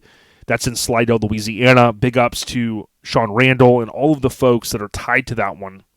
The best place to get more information on Facebook, type in Bayou Showdown. It's the Harbor Center, 100 Harbor Center Boulevard in Slidell, Louisiana. And if you're subscribed to our OLP official digital show calendar, which is available on our website, ourlifestylepodcast.com, on the left side, all of these will pop up. There's a reminder that will pop up. There's also links to the Facebook event page and or Instagram. So there you have it, Bayou Showdown. Now, the 19th, the reason why I'm not going to be out there is we're hosting our 5th annual Tampa Kennedy Cruise. If you're in or around the Tampa area, that includes you, Ed Eister. We want to see you there, brother. Come on up, gallivant on up or down to Tampa. We've got an event that starts at 10 a.m. We're going to meet at Dick's Sporting Goods off Kennedy Boulevard. If you want more information, go on Facebook. It's the Tampa Kennedy Cruise, the 5th annual. It's open to all makes and models. We have Lincolns there, VWs, mini trucks, hot rods, all kinds of cool stuff. We hang out about an hour to an hour and a half. Usually about an hour and 15, hour and 20 minutes in, we peel out of there. We cruise down Kennedy, kind of in the same area that JFK rode down when he was here in 63. We have plenty of photo opportunities. We cruise down Bayshore, the famed Bayshore. I know for many years it was the longest continuous sidewalk in the world. Not sure if it still holds that title, but it's just a beautiful time to cruise down Bayshore. We will meet up at the Tampa Postcard, and then we'll also get lunch, and we're working on kind of a VIP experience for that from a parking standpoint at a Tampa landmark. So 5th Annual Tampa Kennedy Cruise. If you're in or around the area, please come on out. It's totally free, and share with the kinfolk. If you know someone, or maybe you're in Acro and you're like, man, I haven't seen them talking about it, share it with the crew. Let them know. Facebook for more information, Tampa Kennedy Cruise. That's all that I'm going to cover right now for the for the key show updates. I want to thank the West Coast Influence. I gave them a huge shout out earlier today. Thank you to Radar again via Facebook on the West Coast Influence. He did live stream. I believe you can go back and watch it. So if you want to see that Hall of Fame induction, hit up the West Coast Influence on Facebook. While you're gallivanting over to the website, go to minitruckfilm.com. You can order the Blu-ray or DVD of the famed The West Coast Influence. This is a documentary-style film around the mini truck scene, and it talks about how the West Coast played such a role in the explosion of mini trucks, minitruckfilm.com. All right, so the podcast updates, the only item I have to share, one item is we are waiting for a big order of skate decks. I really appreciate all the support. Some of you guys have been waiting a little bit. We're going to have those. We got more coming in this next 3 weeks or so. So keep it locked to OLP. And if you really want to go the extra mile, on Instagram, go to our Instagram profile and turn on post notifications. It's really simple. When you do that, you'll get that little kind of soft notification into your iPhone or Android device. And that way, like at the end of the day or when you have a break, you can kind of go through and check us out. And you'll see that we're going to be having some cool stuff coming up here very soon. We'll post it on Facebook and Instagram. The OLP updates are brought to you by Graphics Mafia. If you need stickers for your business or you need something created, hit up Graphics Mafia, GRAPHIX, Mafia.com. They're on Instagram, they're on Facebook, they're on TikTok. Buddy will take care of you, and maybe you've got an old decal that you want to reproduce for whatever reason, or let's say you're planning for SEMA or another show. Buddy and Ryan can take care of you. Graphics with an X, Mafia.com. All right, lastly, you got the Airhead Nation updates, and then we'll try to see who else we can get this week from SEMA. We've got a few contacts out there, so we're going to see what we can kind of pull together. So far, I think it's been a jam-packed episode, but you know us, we want to go a little bit above and beyond, and that's what we do every week here at OLP. So, again, the Airhead Nation updates. Eric Jones had posted happy 12th anniversary to Mama Bear, and just a great family. Eric is a very talented individual that works at Graphic Disorder, and he's just a good kinfolk. So thanks, guys, for all that you do for the scene, but congratulations with your anniversary. Lastly, someone had posted, Jesse Kidd specifically had posted, I'm absolutely a wreck. Brother, you weren't just a fellow mini trucker. You were my brother. I could talk to you absolutely about anything. I can't wrap my head around the loss. And I tell you what, he had mentioned John Romero, I believe it was, and I want to make sure from the photos that I can see, I believe it was him. Just devastating, you know what I mean? And someone had commented here, and I'm trying to make sure I got the facts right. They said, I have been crying since I first saw his brother Ben's post this morning. I couldn't go back to sleep. Don't even know what to do. John, Jon, has been a very good friend of mine for many years. He and I could talk for hours and hours and hours. When I told him I had cancer, he gave me a huge hug. That was Brett Bickle that had posted it. And if you look at the replies on there, it does say, if you were a friend of John Romero, you are a friend of mine, Brett. You know, these guys kind of just banding together and trying to help each other out in a very, very tough time. So rest in peace to the big homie. He had a laid-out clothing shirt on in the photo, and I hope that I got those facts correct. I don't know that I knew the homie or ever officially met him, but I know he was a part of the scene of ours, and we send condolences to his family and friends and colleagues and those that knew him. So far, pretty packed agenda, and again, I am lined up this week for some good interviews, so I know some of you guys are going, where's the interviews? Listen, it takes a lot, and I am trying to slow down a little bit because I know sometimes, people are like, bam, bam, bam, all these YouTube videos, all this, all that. I got some good feedback from some of the homies, and I'm just trying to kind of level out, produce the right amount of content, right? Not overdo it, which sometimes I think I do. But at the same time, give you guys, what you're looking for, right? Some good content, but always keeping it consistent. That's the key. So, with that being said, again, what I am going to try to do is I'm going to try to link up with some of the other homies, including maybe Jeremy Bumpus, possibly Shane Andrews, and maybe even the folks from Mini Truck Era. We'll see who we can link up with. If not, what I am going to do is try to keep it a little bit loose this week. And if there's anything that I see on social media, I'll also bake that into this final segment that we'll have for this episode, kind of our SEMA Spectacular for 2022.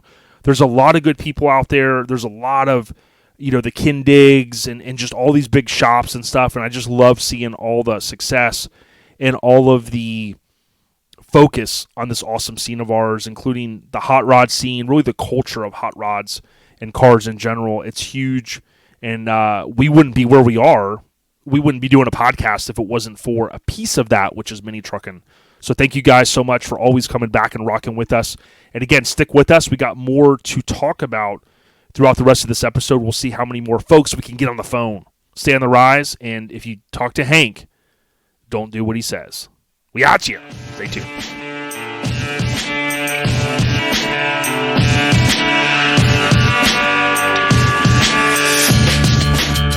Hey, so as I mentioned, we're going to kind of check with some folks that we can that are boots on the ground, and I got to give much love and respect. We've had him on before, but not since he debuted the truck. Shane Andrews, my brother, how you doing? Doing great. How about you, man? Dude, everything is good, man. Are you excited that... Oh, man, I mean, it was like, a dream come true. You don't really get that many opportunities to get invited out here. So it was a once-in-a-lifetime experience, and I've definitely enjoyed every minute of it. Yeah, man. And, dude, you got to give it up to the sponsor that helped make it happen. I know there's a lot of people behind the scenes with the truck, but what booth are you in again? I'm in the MTX booth. And you're rocking out there with our homie Jeremy Bumpus from CarFix. You've got a chance to slap hands with him? I did. He's actually going to do some work on my truck for me. Dude, he's a great dude, man. Great dude. Amazing shop. And I tell you what, man, I'm so happy. You're one of a handful of mini trucks. There's not usually a lot at SEMA these days. But, dude, you have to have a smile ear to ear and knowing your family, the rich history that you guys have. I know earlier in the build, kind of earlier in the year, you kind of maybe a little bit of frustration, like sometimes, these haters and stuff like that. But I'm telling you, you persevered through all that. And now you're at SEMA, dude. I mean, you got to just be on cloud nine. Oh, I am. And the best part about it is it's actually my dad that passed away. It's actually going to be his birthday while I'm out here at SEMA showing the truck off. Dude, you talk about looking down and him being proud, dude. I mean, it's a touching moment, man. It definitely is. I mean, I couldn't be more excited to be sharing the moment, with my family, and especially my mom being here at SEMA. Yeah, being able to show the truck off, with my dad that passed away. I know, and like we said before, may he rest in peace. And what do you think about the rich history of the U.S. military and the armed forces? But you also think about all the love that you've got in the respect, rather, since the truck debuted earlier this year. I think it was at Battle in Bama, technically. It was. We debuted it at Battle in Bama, correct. So you think like 5-6 months ago, and you've had all of this success. I think you even had the armed forces had linked up with you, right? They did. We took the truck out to New York City for Fleet Week. Yep. I'm thinking your dad going, New York City. Right. I mean, which was another insane experience because, again, it's one of those things where it's a once-in-a-lifetime, so do it and enjoy it. Yeah, and I tell you what, I've got an MTX amp in my full-size truck that I've had all the way back to my Bourbon all these years later, and you think about a company that's been around, I want to give them all the respect, MTX Audio, and seeing the truck there over by the Maverick, both kind of newer school mini trucks, but I tell you what, they're representing like they've been around 30 years, dude. These trucks are amazing, and I know that your family's got to be super proud. Oh, they are. I mean, everybody's been just stoked about the whole situation. I mean, couldn't have had a better time. couldn't have asked, to be parked to a nicer guy with Jeremy. So just everything has just been great. Oh, yeah. You'll get some connections there for sure. I mean, just a great dude. When you think about how big SEMA is and you like kind of walk around and you got your home base, you always come back to MTX Audio. But when you walk around, are you just amazed at how much stuff is there? It's almost kind of, I would say, overwhelming with how much stuff is out here. Yeah. You can't really, like the first day, MTX said, hey, go out and walk around before it opens up to the public. Because they wanted me in the booth all day because they knew people were going to be asking about the truck. And they weren't sure what to tell them about the murals painted on it and stuff. So they wanted me to hang with the truck all day. So the first day that I actually got to walk around was yesterday before it opened to the public. And ended up walking 6 miles. Yeah, you look at your watch or your phone and you go, damn. Right, and I still don't think I saw everything within them 6 miles. Yep. I've told my friends a couple times I'm like, get some new pair of shoes before you go, because I'm telling you what, man, it's going to show how old we're getting walking around for a day or two. You know what I mean?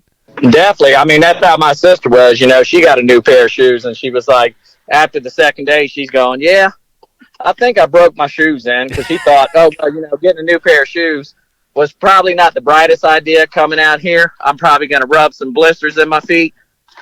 But, she came through with unscaled and everything, so that was a bonus.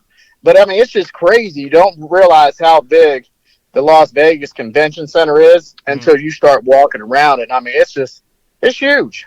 Yeah, it definitely is. And, it's a lifelong dream for many to be able to get out there. And I tell you what, you have pushed so hard the last, 12 months or so. I mean, even before the planning stages, but some of the stuff that's in the bed of it, I mean, it came out, you hinted at how all the stuff was coming together when we had you on, Shane.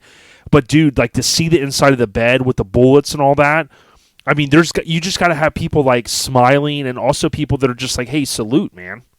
Oh, yeah, it's great, but the only problem, we got in trouble the first day out here at SEMA because somebody ended up taking pictures, because I got a call from MTX that night, and they said, hey, how do we shut the actuators, because somebody sent in a photo to SEMA showing the bomb and showing the bullets and said, hey, this guy's not allowed to have them, but yet he's showing them. So they ended up making me shut them.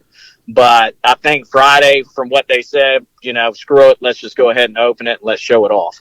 Yeah, absolutely. And hey, salute to America for that one in MTX.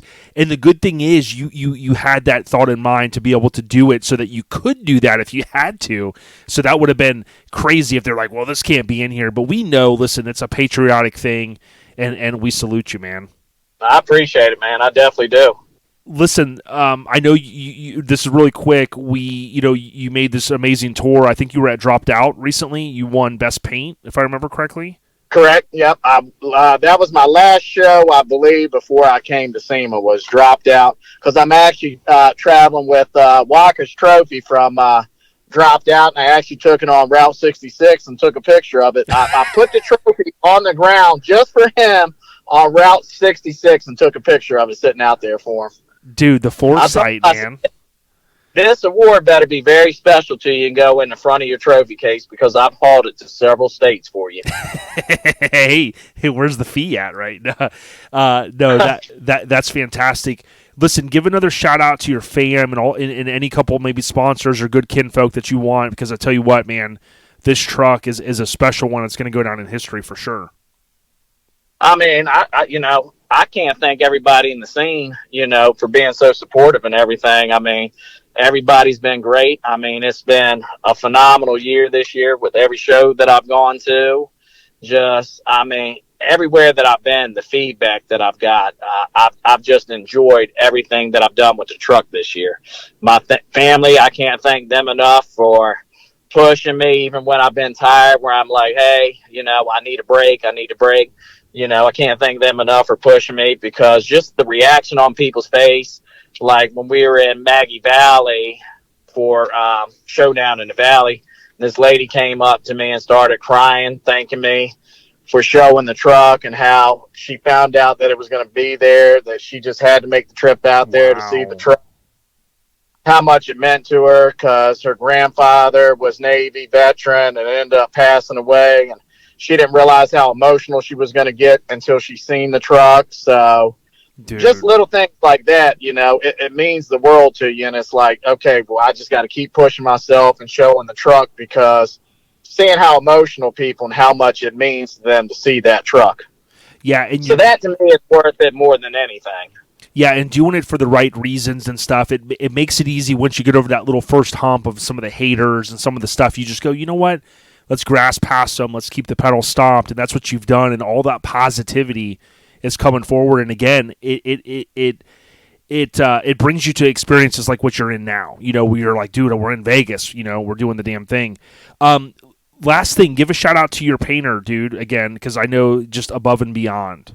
My guy, Mickey Harris, he's actually up here in the state of Booth, and he's doing airbrush lessons and stuff. He's up here in Booth doing it, which actually Jeremy went up there, and he also did some airbrushing and stuff because I told him, I said, hey, when you see Mickey, give him a hard time and tell him, man, that military truck down there, you're getting bad old. That military truck looks terrible. And he's like, I can't do that. I do that to Mickey. I was like, man, you just got to go up there and give him a hard time. I said, he'll know that you're joking. Yeah, I know. It's like the respect that these guys have. And I tell you what, Jeremy, there's not a thing this guy can't do. It's like, come on, leave some for the rest of us, Exactly. Yeah. And I thank all my sponsors for having me, for helping me with the build. Like, that was the first thing I did yesterday was I went to every single booth of my sponsors that helped build the truck. And I thanked them all because I knew I was going to be so busy that if I didn't thank them now, then I wouldn't be able to thank them. So I wanted to walk out there, show my face, shake hands with them, and tell them, hey, I appreciate what you put into the truck and what you've given me. I can't thank you enough. And it's things like that, I think, these big companies, they don't get appreciated enough for. It's like people want free parts and stuff like that. So to me, personally, it meant, okay, let me go out here and shake their hands and tell them thank you. Because if it wasn't for them, I wouldn't have this. I wouldn't have that. I wouldn't save X amount of dollars in the build. So that was the first thing that I did when I was able to walk around and soak everything in, was to go shake hands and see them face to face and thank them personally. Yeah, and remind everyone that, hey, it's great to get some stuff, right? But it's, when you think about, hey, it helps you because you got the pedal stomp, but it's not all, it's not all this thing that's like, oh, give me some free parts and whatever. There's a lot of hustle behind it, right? So for a good guy like you to get them, it's like, okay, great. Well, now we got to accomplish the mission, and that's what you guys did. Well, it was because Joey Whitby, he came up here today, and, we were talking to him. Me and Jeremy were talking to him because he was asking about, how to go about getting stereo sponsorships. And we were, telling him what all you need to do. And a lot of these guys, like I tell them, for every 3 that you submit, you're probably going to get 2 no's. That's just how it's going to go. Don't stop at the no's. Keep pushing yourself and saying, hey, you got to write up a proposal. This is what I'm building. This is what I'm looking for. What can you offer me on that? And a lot of times these companies, what they'll end up doing is they'll say, okay, well, I'm going to give you 15% off. Yep. Then all of a sudden, the longer you're with them, okay, well, I'll give you 35% off. And then it'll keep going. The longer you stay with them and little things like that, the more that you're going to get off. Now, if you end up, what they also look at, they look at your social media following. Yeah. Okay, how many people follow you on Facebook? Do you have a Twitter? Do you have an Instagram? Do you have a TikTok? These are all things that they end up looking at. If you have a huge following, 9 times out of 10, yes, they'll probably say, okay, well, we're going to give you, stereo stuff. And that's what they're going to get the impressions. They're going to see, people are going to see it. Right. And they also look at, well, how many shows does this guy go to? Because that's what you're doing is, you're out there promoting. Ambassador. Yep. Right. You're out there promoting their product, and that's what they want. They want to sit there and see that you're out there promoting their product. You're going to shows that the more that their product gets seen, the more they know somebody out there is going to buy it. The more their products do, the more they know that their product's going to get bought. So it's little things like that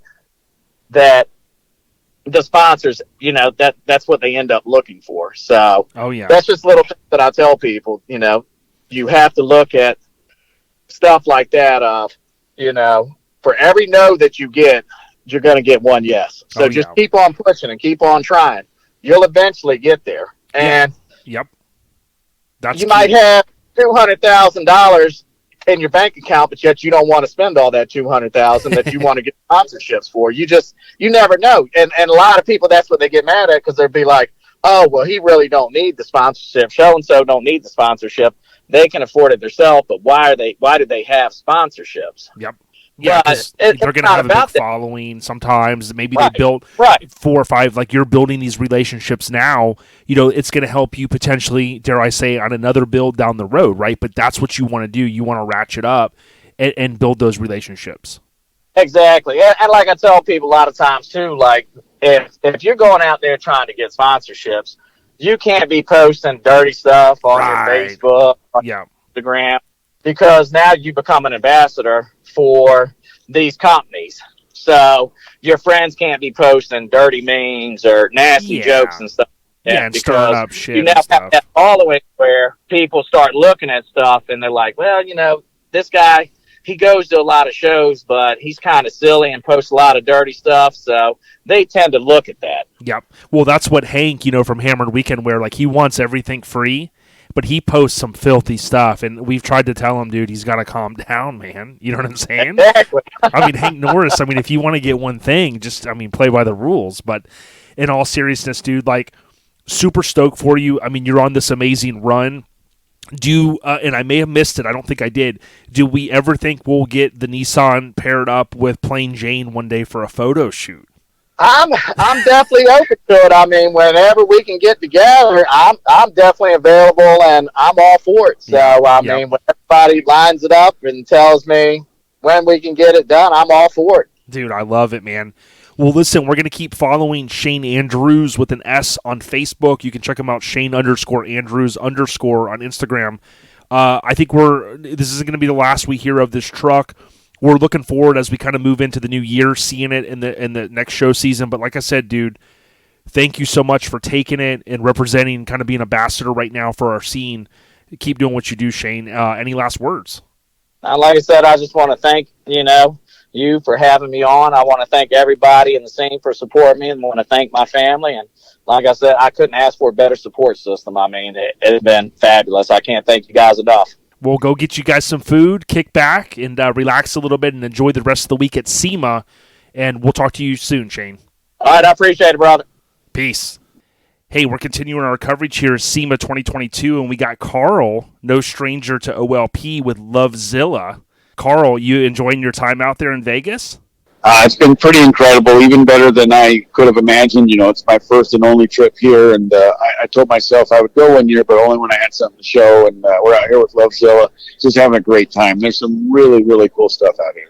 Yeah, and remind the listeners the booth and maybe one of the sponsors that was able to kind of get you the placement, if you will, inside the famed SEMA. KATG is our builder, and that's who's displaying the truck. We're in, what booth are we? 24980. We're in the center hall. We're right across from a bunch of really cool Fords that were in the movie Ford versus Ferrari. Yeah. So their traffic has helped our traffic, obviously, and that's pretty much how we got here. It was we've been planning to go, but we couldn't really book it until we knew we'd have something at least close to done. We still aren't done, but we're pretty darn close. Oh, yeah, and you can follow Carl. It's Luvzilla, ZILLA _74. I know it's a big push to get the thing there, right? Because, you guys really put the pedal down. What was the thrash? They call it, as Chris Jacobs will call it, the SEMA thrash. The last couple weeks, did you have some butterflies in your stomach trying to get everything ready? Butterflies, uncertainty on whether or not we get it done. But not just that. You always worry about how it's going to be received here when you do finally get here. But, yeah, the last 3 weeks have been pretty crazy, especially with trying to get the finish of the truck. The panels have been done for quite some time, but getting that brushed raw aluminum look was quite difficult. We started on about 5 weeks ago, and you'd think it'd be a quick process, but it was not. It was very stressful. Parts, the truck was sprayed in probably 4 or 5 different locations with Matt Hutchison from Matt Hutchison Designs, who's painted a lot of very famous Finnegan's truck. He's painted a lot of stuff, and he was in the process of moving, so we weren't even sure we were going to be able to get it all done. But it was really crazy the last few weeks to get this thing even to where we could get it here. So it's been pretty crazy. Yeah, and if you guys want to see some behind the scenes, as he mentioned, look up Matt Hutchison, Hutcheson Designs on Instagram. Yeah, when you see, I've seen some of the comments, Carl, people going, how did you get that look? And you're like, well, it's brushed and it's raw aluminum.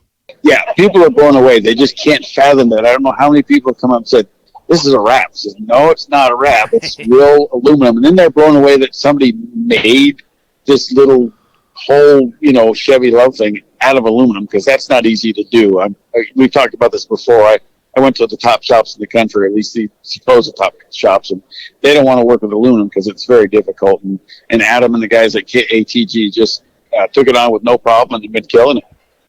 Yeah, they have been. I would encourage people, if you check out Brian Fuller, it's Fuller Moto, M-O-T-O.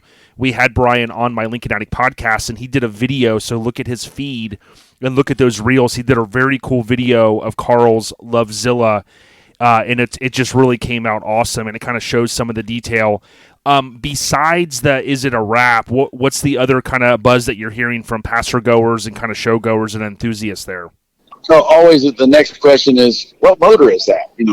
They're because we got it all covered up now from when you saw it at LST. Yep. We got the twin intercoolers in there and things like that. So everybody wants to know what motor's in it, and then obviously they're blown away by the fact that you can have a V6 that can put out 1,500 horsepower. So that's the second most asked question is, what kind of motor you got, and then it's, well, how long did it take, and everybody wants to know how much it costs, and you don't want to get into that stuff. Right.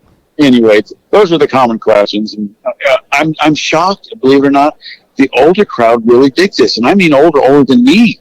They understand more than a lot of young kids are kind of walking by. It's more the tuner age right now, and they don't see what they're looking at. But people in their 70s are just blown away by this. They stop and look and take pictures and ask a lot of questions. So it's kind of weird the age group that seems to be more interested in this thing. Yeah, and I'll say this. I was reminded that this is the 40th anniversary of the S10 in 82, but watching Steve Magg, I always forget how to say his last name. He does a lot with Barrett Jackson and stuff. He rattles those facts off.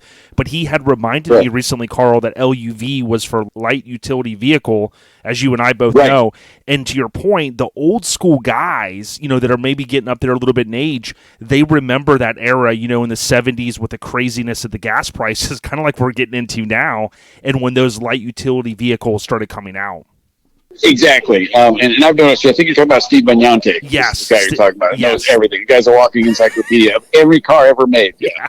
He's mostly Mopar, but he knows everything about everything. Yeah, I love his channel. You guys should check it out on YouTube. But, Carl, dude, listen, I appreciate you taking a minute. Obviously, you came on before earlier this year, and we're happy to see all the success. Can you give us any hint maybe where the mini truckers could possibly see the truck next or next year? Oh, sure. I've already made a commitment. I'm going to be at LST. Good. I got to go back. It's unfinished business. Absolutely want to go there and see if I can't take that away from the gentleman, I forgot his name, that owns the Far From Losing. He stopped by the booth today, and he was giving me ribbing me a little bit. So I think he's going to be out there too. So that's our next stop is LST, and then we want to be in Maggie Valley and at Mini Nats. I know it's not really. It still hasn't really been received by the mini truck community, if you will, but it is a mini truck, even though we built it by hand, and it's still more muscular. Eventually, I think if we get it out enough and show people, they'll take to it a little bit more than they have. It's kind of in between a mini truck and a muscle car, so it needs to find a home someplace. Oh, yeah. Well, we partner well with Lone Star Throwdown, Lonnie and team, and Radar, and, of course, with Jason Bell at Southeast Mini Truck and Nat. So we're about 8 hours away from Mini Nats, and, of course, I know you guys will have a lot longer trip, and we wish you, the success and all the luck getting, being safe, getting back home from SEMA. Obviously, we'll see you a couple times next year, and we're excited about it. Anything else to share or any other plugs you need to do, Carl, before we let you go? I can't think of any. I'm caught up in the moment. There's probably a lot I need to say. I can't remember. But I'm sure when we hang up, it's like, oh, man, I should have said this or should have said that. But it's been great. I didn't realize there was some kind of mini truck Hall of Fame thing going on up front. And I missed it last night. Yeah. I missed it. I didn't know it was there the night before. I can't remember. So I would have went out there for sure had I known. We'll make sure we reinforce that going forward, too, making sure everybody knows. But, listen, we appreciate you taking the time, a couple minutes here at SEMA 22. We're going to continue our coverage and have a fun rest of your week, Carl. Right on, we'll do. You guys take care, and we'll see everybody at the Lone Star, and if not, we'll see you at the Mini Truck Nats. Thanks, brother. So there you have it. Carl, kind of continuing the coverage. I am hopeful that we'll link up with a few other folks. I have made those connections and really appreciate these guys out there, boots on the ground, kind of taking a minute. There's really the hustle and bustle. We kind of heard that from Shane earlier. And, it's tough to kind of get away, right? Especially if you've got a vehicle in a booth. But I will say this. I know sometimes they can use a little bit of the break, although we're getting them to talk as well. So thanks again, Carl, for taking the time. Before we try to link up with a couple other folks, I'll go through a few things that I've saved. So something that I had caught wind a little bit earlier in the year and I couldn't really share is I knew that AccuAir wasn't going to be represented at SEMA, in their normal spot. And I think we've seen that even from Viair, where, Viair has chosen to kind of go every other year. Last we had talked with their team.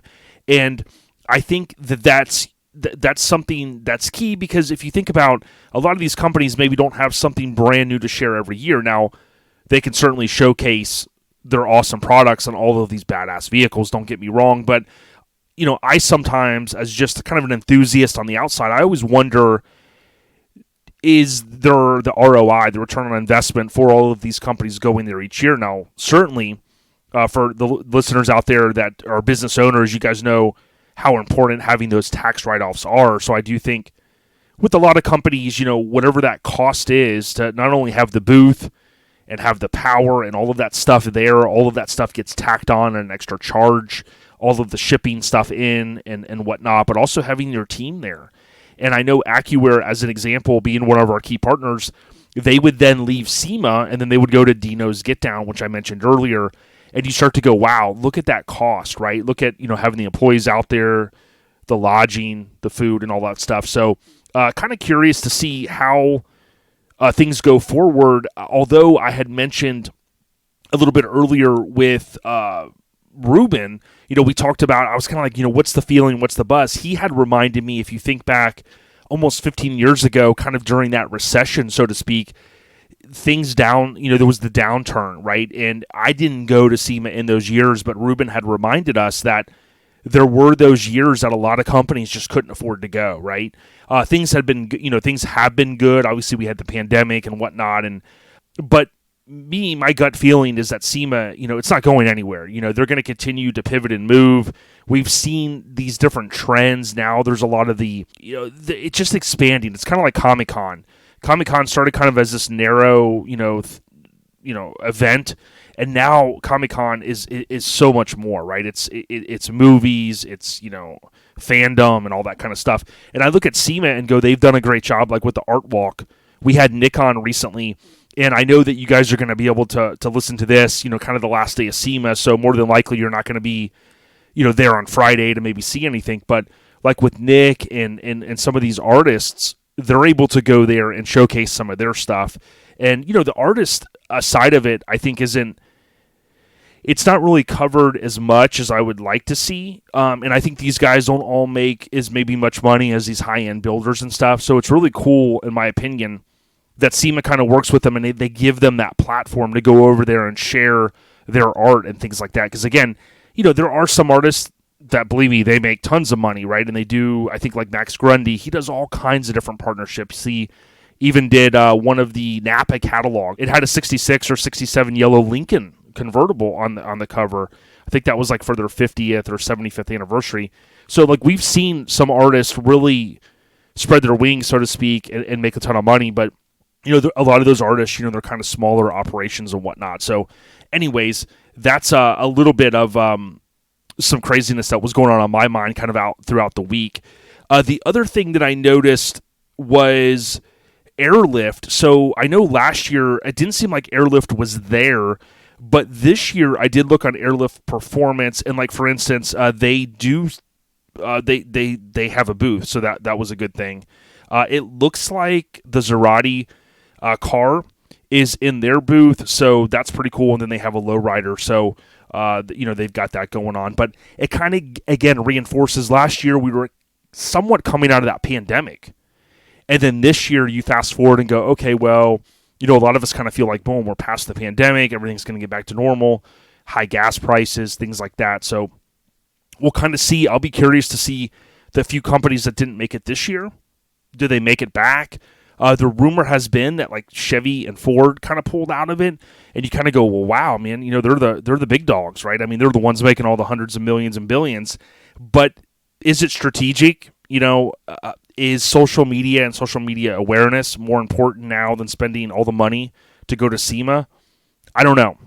It's definitely an interesting topic. So there's a couple things there. Now, before we try, I'm going to try to link up with Patty and Marlon from Mini Truck Era. They have a magazine, and I haven't done a good enough job of reinforcing all the stuff they're doing. Those new minis guys, and then also the Envyuz Minis, just really has exploded. There's a good group of those folks out there. We've posted a couple of times. There's Carl with Luvzilla. There's also the other Maverick out there. So the gray Maverick with the topper on it and the graphics. Not only is there Jeremy's, but there's the gray one as well. There's also, I saw Travis Nowak had posted a really crazy, I think it was like 1,200 horsepower Toyota 4Runner. So there's a few minis kind of scattered throughout. Obviously heavy on the hot rods this year as always. And then the C10s are just blowing up. Again, talking with Ruben earlier, kind of mentioned Hill's hot rods. I know Ronnie from C10 Talk and OBS Talk, really the Truck Talk Media umbrella, he was there as part of a couple of those brands. I also wanted to mention Auto Revolution. So those good kinfolk over there, if you go on Instagram and type in Auto Revolution, you'll see there they were out at SEMA as well, of course, doing all kinds of stuff. I see Johnny O is out there doing TikTok/Instagram Reels. It's really just blowing up, and I love to see it. And it's great to see people all over from different facets of our business just out there thriving, sharing stuff, enjoying their time. Now, I forget what booth it's in. There was a K5 Blazer, I guess, quote, K5 Blazer. And it's funny because Auto Revolution, speaking of them, they had posted GM should have made this. And it's kind of cool because we don't really see the standard cab trucks anymore. So whoever had built this, basically standard cab truck, and it has the look and feel of the old K5s where there's no roof on it, of course, because it's a truck. But then it also has, if you think about mini truckers, it has the walkthrough basically, right? So you can put the seats back and it kind of has that flow. So, again, I think it is a custom one, but I would hope GM is sitting back and they have people looking at this stuff and go, what does the market want? I'm not a huge fan of their newer trucks. Now, granted, I think that they have come around, and I think people are appreciating them a little bit more, especially the GM C side of things. But if you recall, many moons ago, I was doing kind of industry updates every week and looking at different websites, and the sales were kind of down. And, then I think things have picked back up, of course, in terms of, people getting used to those new front ends and whatnot. But I often think Lincoln missed the mark when they brought the Continental back. They didn't have suicide doors. They didn't have that option. And then, of course, they rolled out the special edition, and they had the suicide doors and whatnot, the 80 of them or whatever for the 80th anniversary of Lincoln Continental. But you kind of go, okay, well, they missed the mark. And I just wonder, I know GM's focused on EV stuff. I know most of you guys probably aren't cool with that. I'm not really a huge fan of it. I think it's the future. But I just hope that they will look and see some of the trends and kind of go, man, you know what? Something like a K5 Blazer might be something that they need that's a hit, right? I see people driving the new Jeeps, the new Broncos, and people are just loving them. And I don't know. I wish they, Ronnie will always talk about the lineage, right, and getting back to kind of the old school stuff that we all love. I just wonder, is GM listening? Are they going to do that? Or maybe they don't give a shit. Maybe they don't give a shit. So I'm going to ramble just a little bit more and kind of just pick up a couple of things that have been confirmed or that I can share now. So again, we are going to try to call a couple more folks. Here's where we're kind of at. I wanted to mention that Envyuz Minis, so I mentioned them earlier, it's ENVYUZ, Envyuz, right? Envyuz Minis official on Instagram. Go check them out. They're sharing a lot of stuff. The other cool thing was the Outlaw Garage TN. So the Outlaw Garage Tennessee. I've met up with the homie before when we met up with the Car Fix crew earlier this year. He did a collaborative post with us. He did the stereo work in Jeremy Bumpus's Maverick, so big ups to him. He's an OG. We got to get him on at some point. There's a lot of other things that I wanted to mention. I think SEMA Show on Instagram, they're doing a better job of kind of showcasing. They're not posting a lot. I think they should post more, but I really appreciated if when I looked at their feed, they were sharing more stuff and, basically walking around the show and taking videos and posting stuff, which I thought was freaking awesome, right? They should do more of that. They have 618,000 followers. They also have the first ever SEMA Automotive Influencer of the Year award presented Thursday, November 3rd. The new award recognizes content creators and social media influencers who have significantly supported and helped build enthusiasm for the automotive industry and car culture. The 5 SEMA Automotive Influencers of the Year award finalists are, and they list those out. So again, you can go to SEMA Show on Instagram to see those, which I thought was cool. Something else that I had saw, this kind of maybe doesn't tie directly into SEMA, but Wes Allison, he has shot numerous Mini Truckin magazine covers, and I want to talk more about that in the future. He had shared that he shot the 75th anniversary issue of Hot Rod magazine. He shot the cover, and it reminds me of the Dry Lakes out at SEMA. Maybe it was shot a year ago. Maybe it was shot this week. I don't know that they could throw it together that quick, but it looks like it is the January 2023 issue. So tip of the cap to Wes. I did comment on his post and say, hey, we'd love to get you on OLP, and he did like it, so we'll have to see.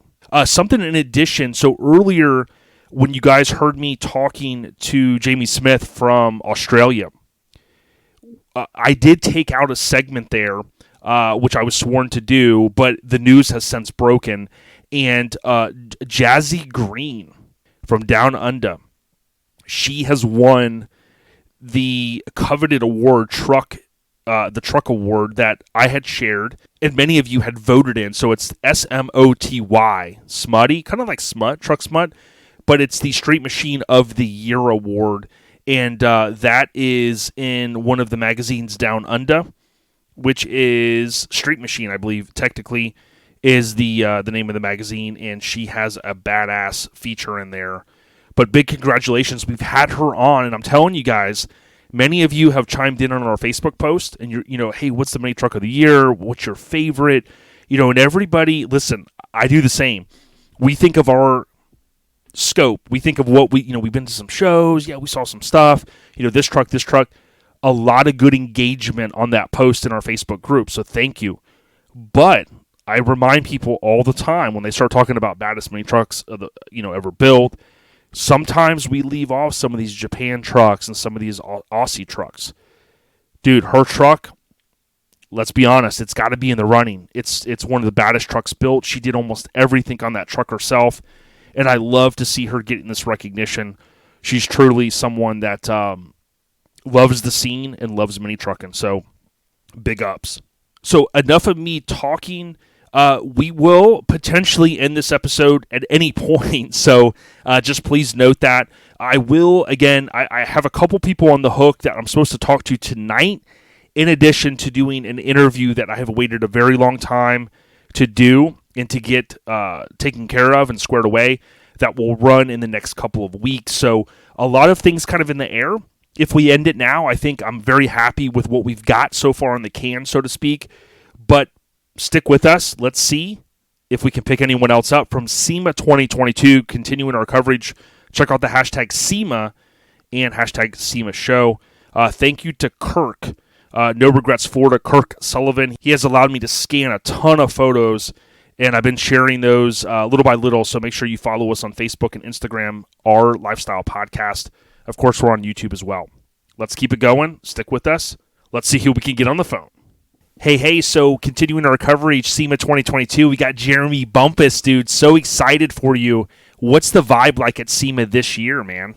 Man, it's really cool. SEMA's always a cool place to be. If you're not at SEMA, you're kind of missing out, I think. But what I think's really cool so far is the mini trucks, man. I walk outside, I see mini trucks. I walk through the SEMA building, I see Mavericks everywhere. I see mini trucks. It's like, so, obviously us mini trucking guys, that's what we love to see. So, yeah, man, so far, so good. Dude, man, I appreciate you saying that. And, we talked extensively about the Ford Maverick when we had you on, Jeremy, and how good of a feeling is it to see even old school car stereo is all back, and it's kind of never really went anywhere. But what booth are you in again? Yeah, so we're in the MTX booth, and I'll tell you what's funny about that. We were talking about that earlier, about how it felt like it kind of died off for a minute. It's coming back. What I think's cool, I'm going through these different booths, and everybody's got kind of like this old school setup back. We've got the back wall cut out, and 815s in this sucker. But I'll tell you what's been the fun part, and it does make it feel like we're back in the day. Is I'm in the MTX booth. I love those guys. I think they're awesome. They're some of the best partners that I've ever dealt with. But Rockford is right beside us. So there's a cool little truck over there that's got a nice sound system in it. So it's been like a competition between me and this guy like for the past 2 days. He'll fire it off, and then we fire ours off. And the Maverick, I would have to say the Maverick's probably the wildest system there. Yep. I had people writing me that were going into a different hall, like hundreds of feet away, going, dude, it's the loudest shit I've ever heard. I love it. So, it's awesome. I love it, and you got to give a huge shout-out to your homie. I met him, too, at the Carfix shoot, the Outlaw Garage, Tennessee. He came through huge for you, man.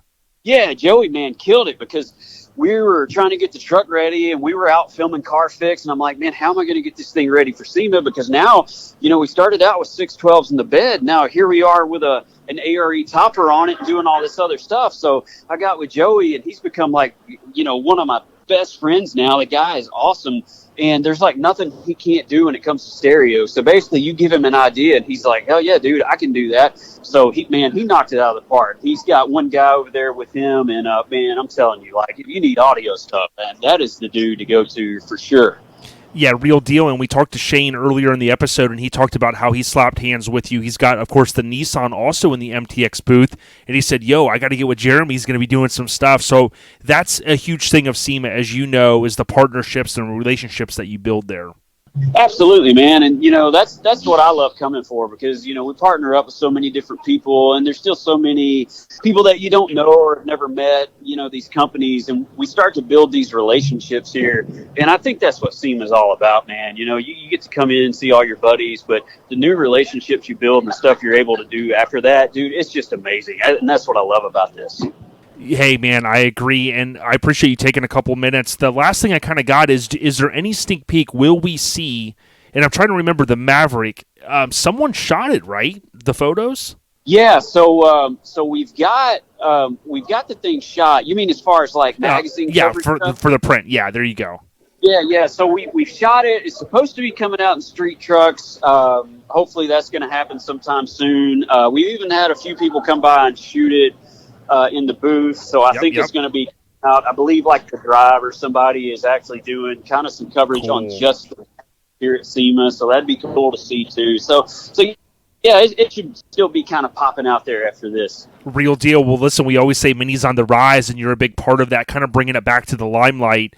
So we can't thank you enough. And Jeremy, we love watching Carfix, you and Brian. And I always tell people tune in via Motor Trend TV on the Apple TV is the easiest way. But any last words for us before you get back to the action at SEMA? Shit, keep mini trucking. Yes, that's what brother. It's all about. Yes, brother. Well, listen, enjoy the rest of your week and get home safe, dude. And stay on the rise, my brother. All right, cool, brother. Thanks, man. Yo, so I think it's going to be a wrap for this week. It's crazy what you can accomplish, even if you're not boots on the ground there. We've got all of our partners, people we build relationships with. We can call them on the phone and go, yo, we need 5, 10, 15. And they did it.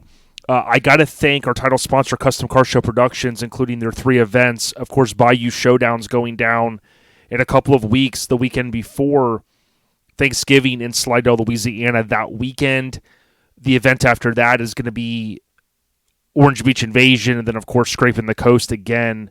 So we got to show much love and respect to the Custom Car Show production family.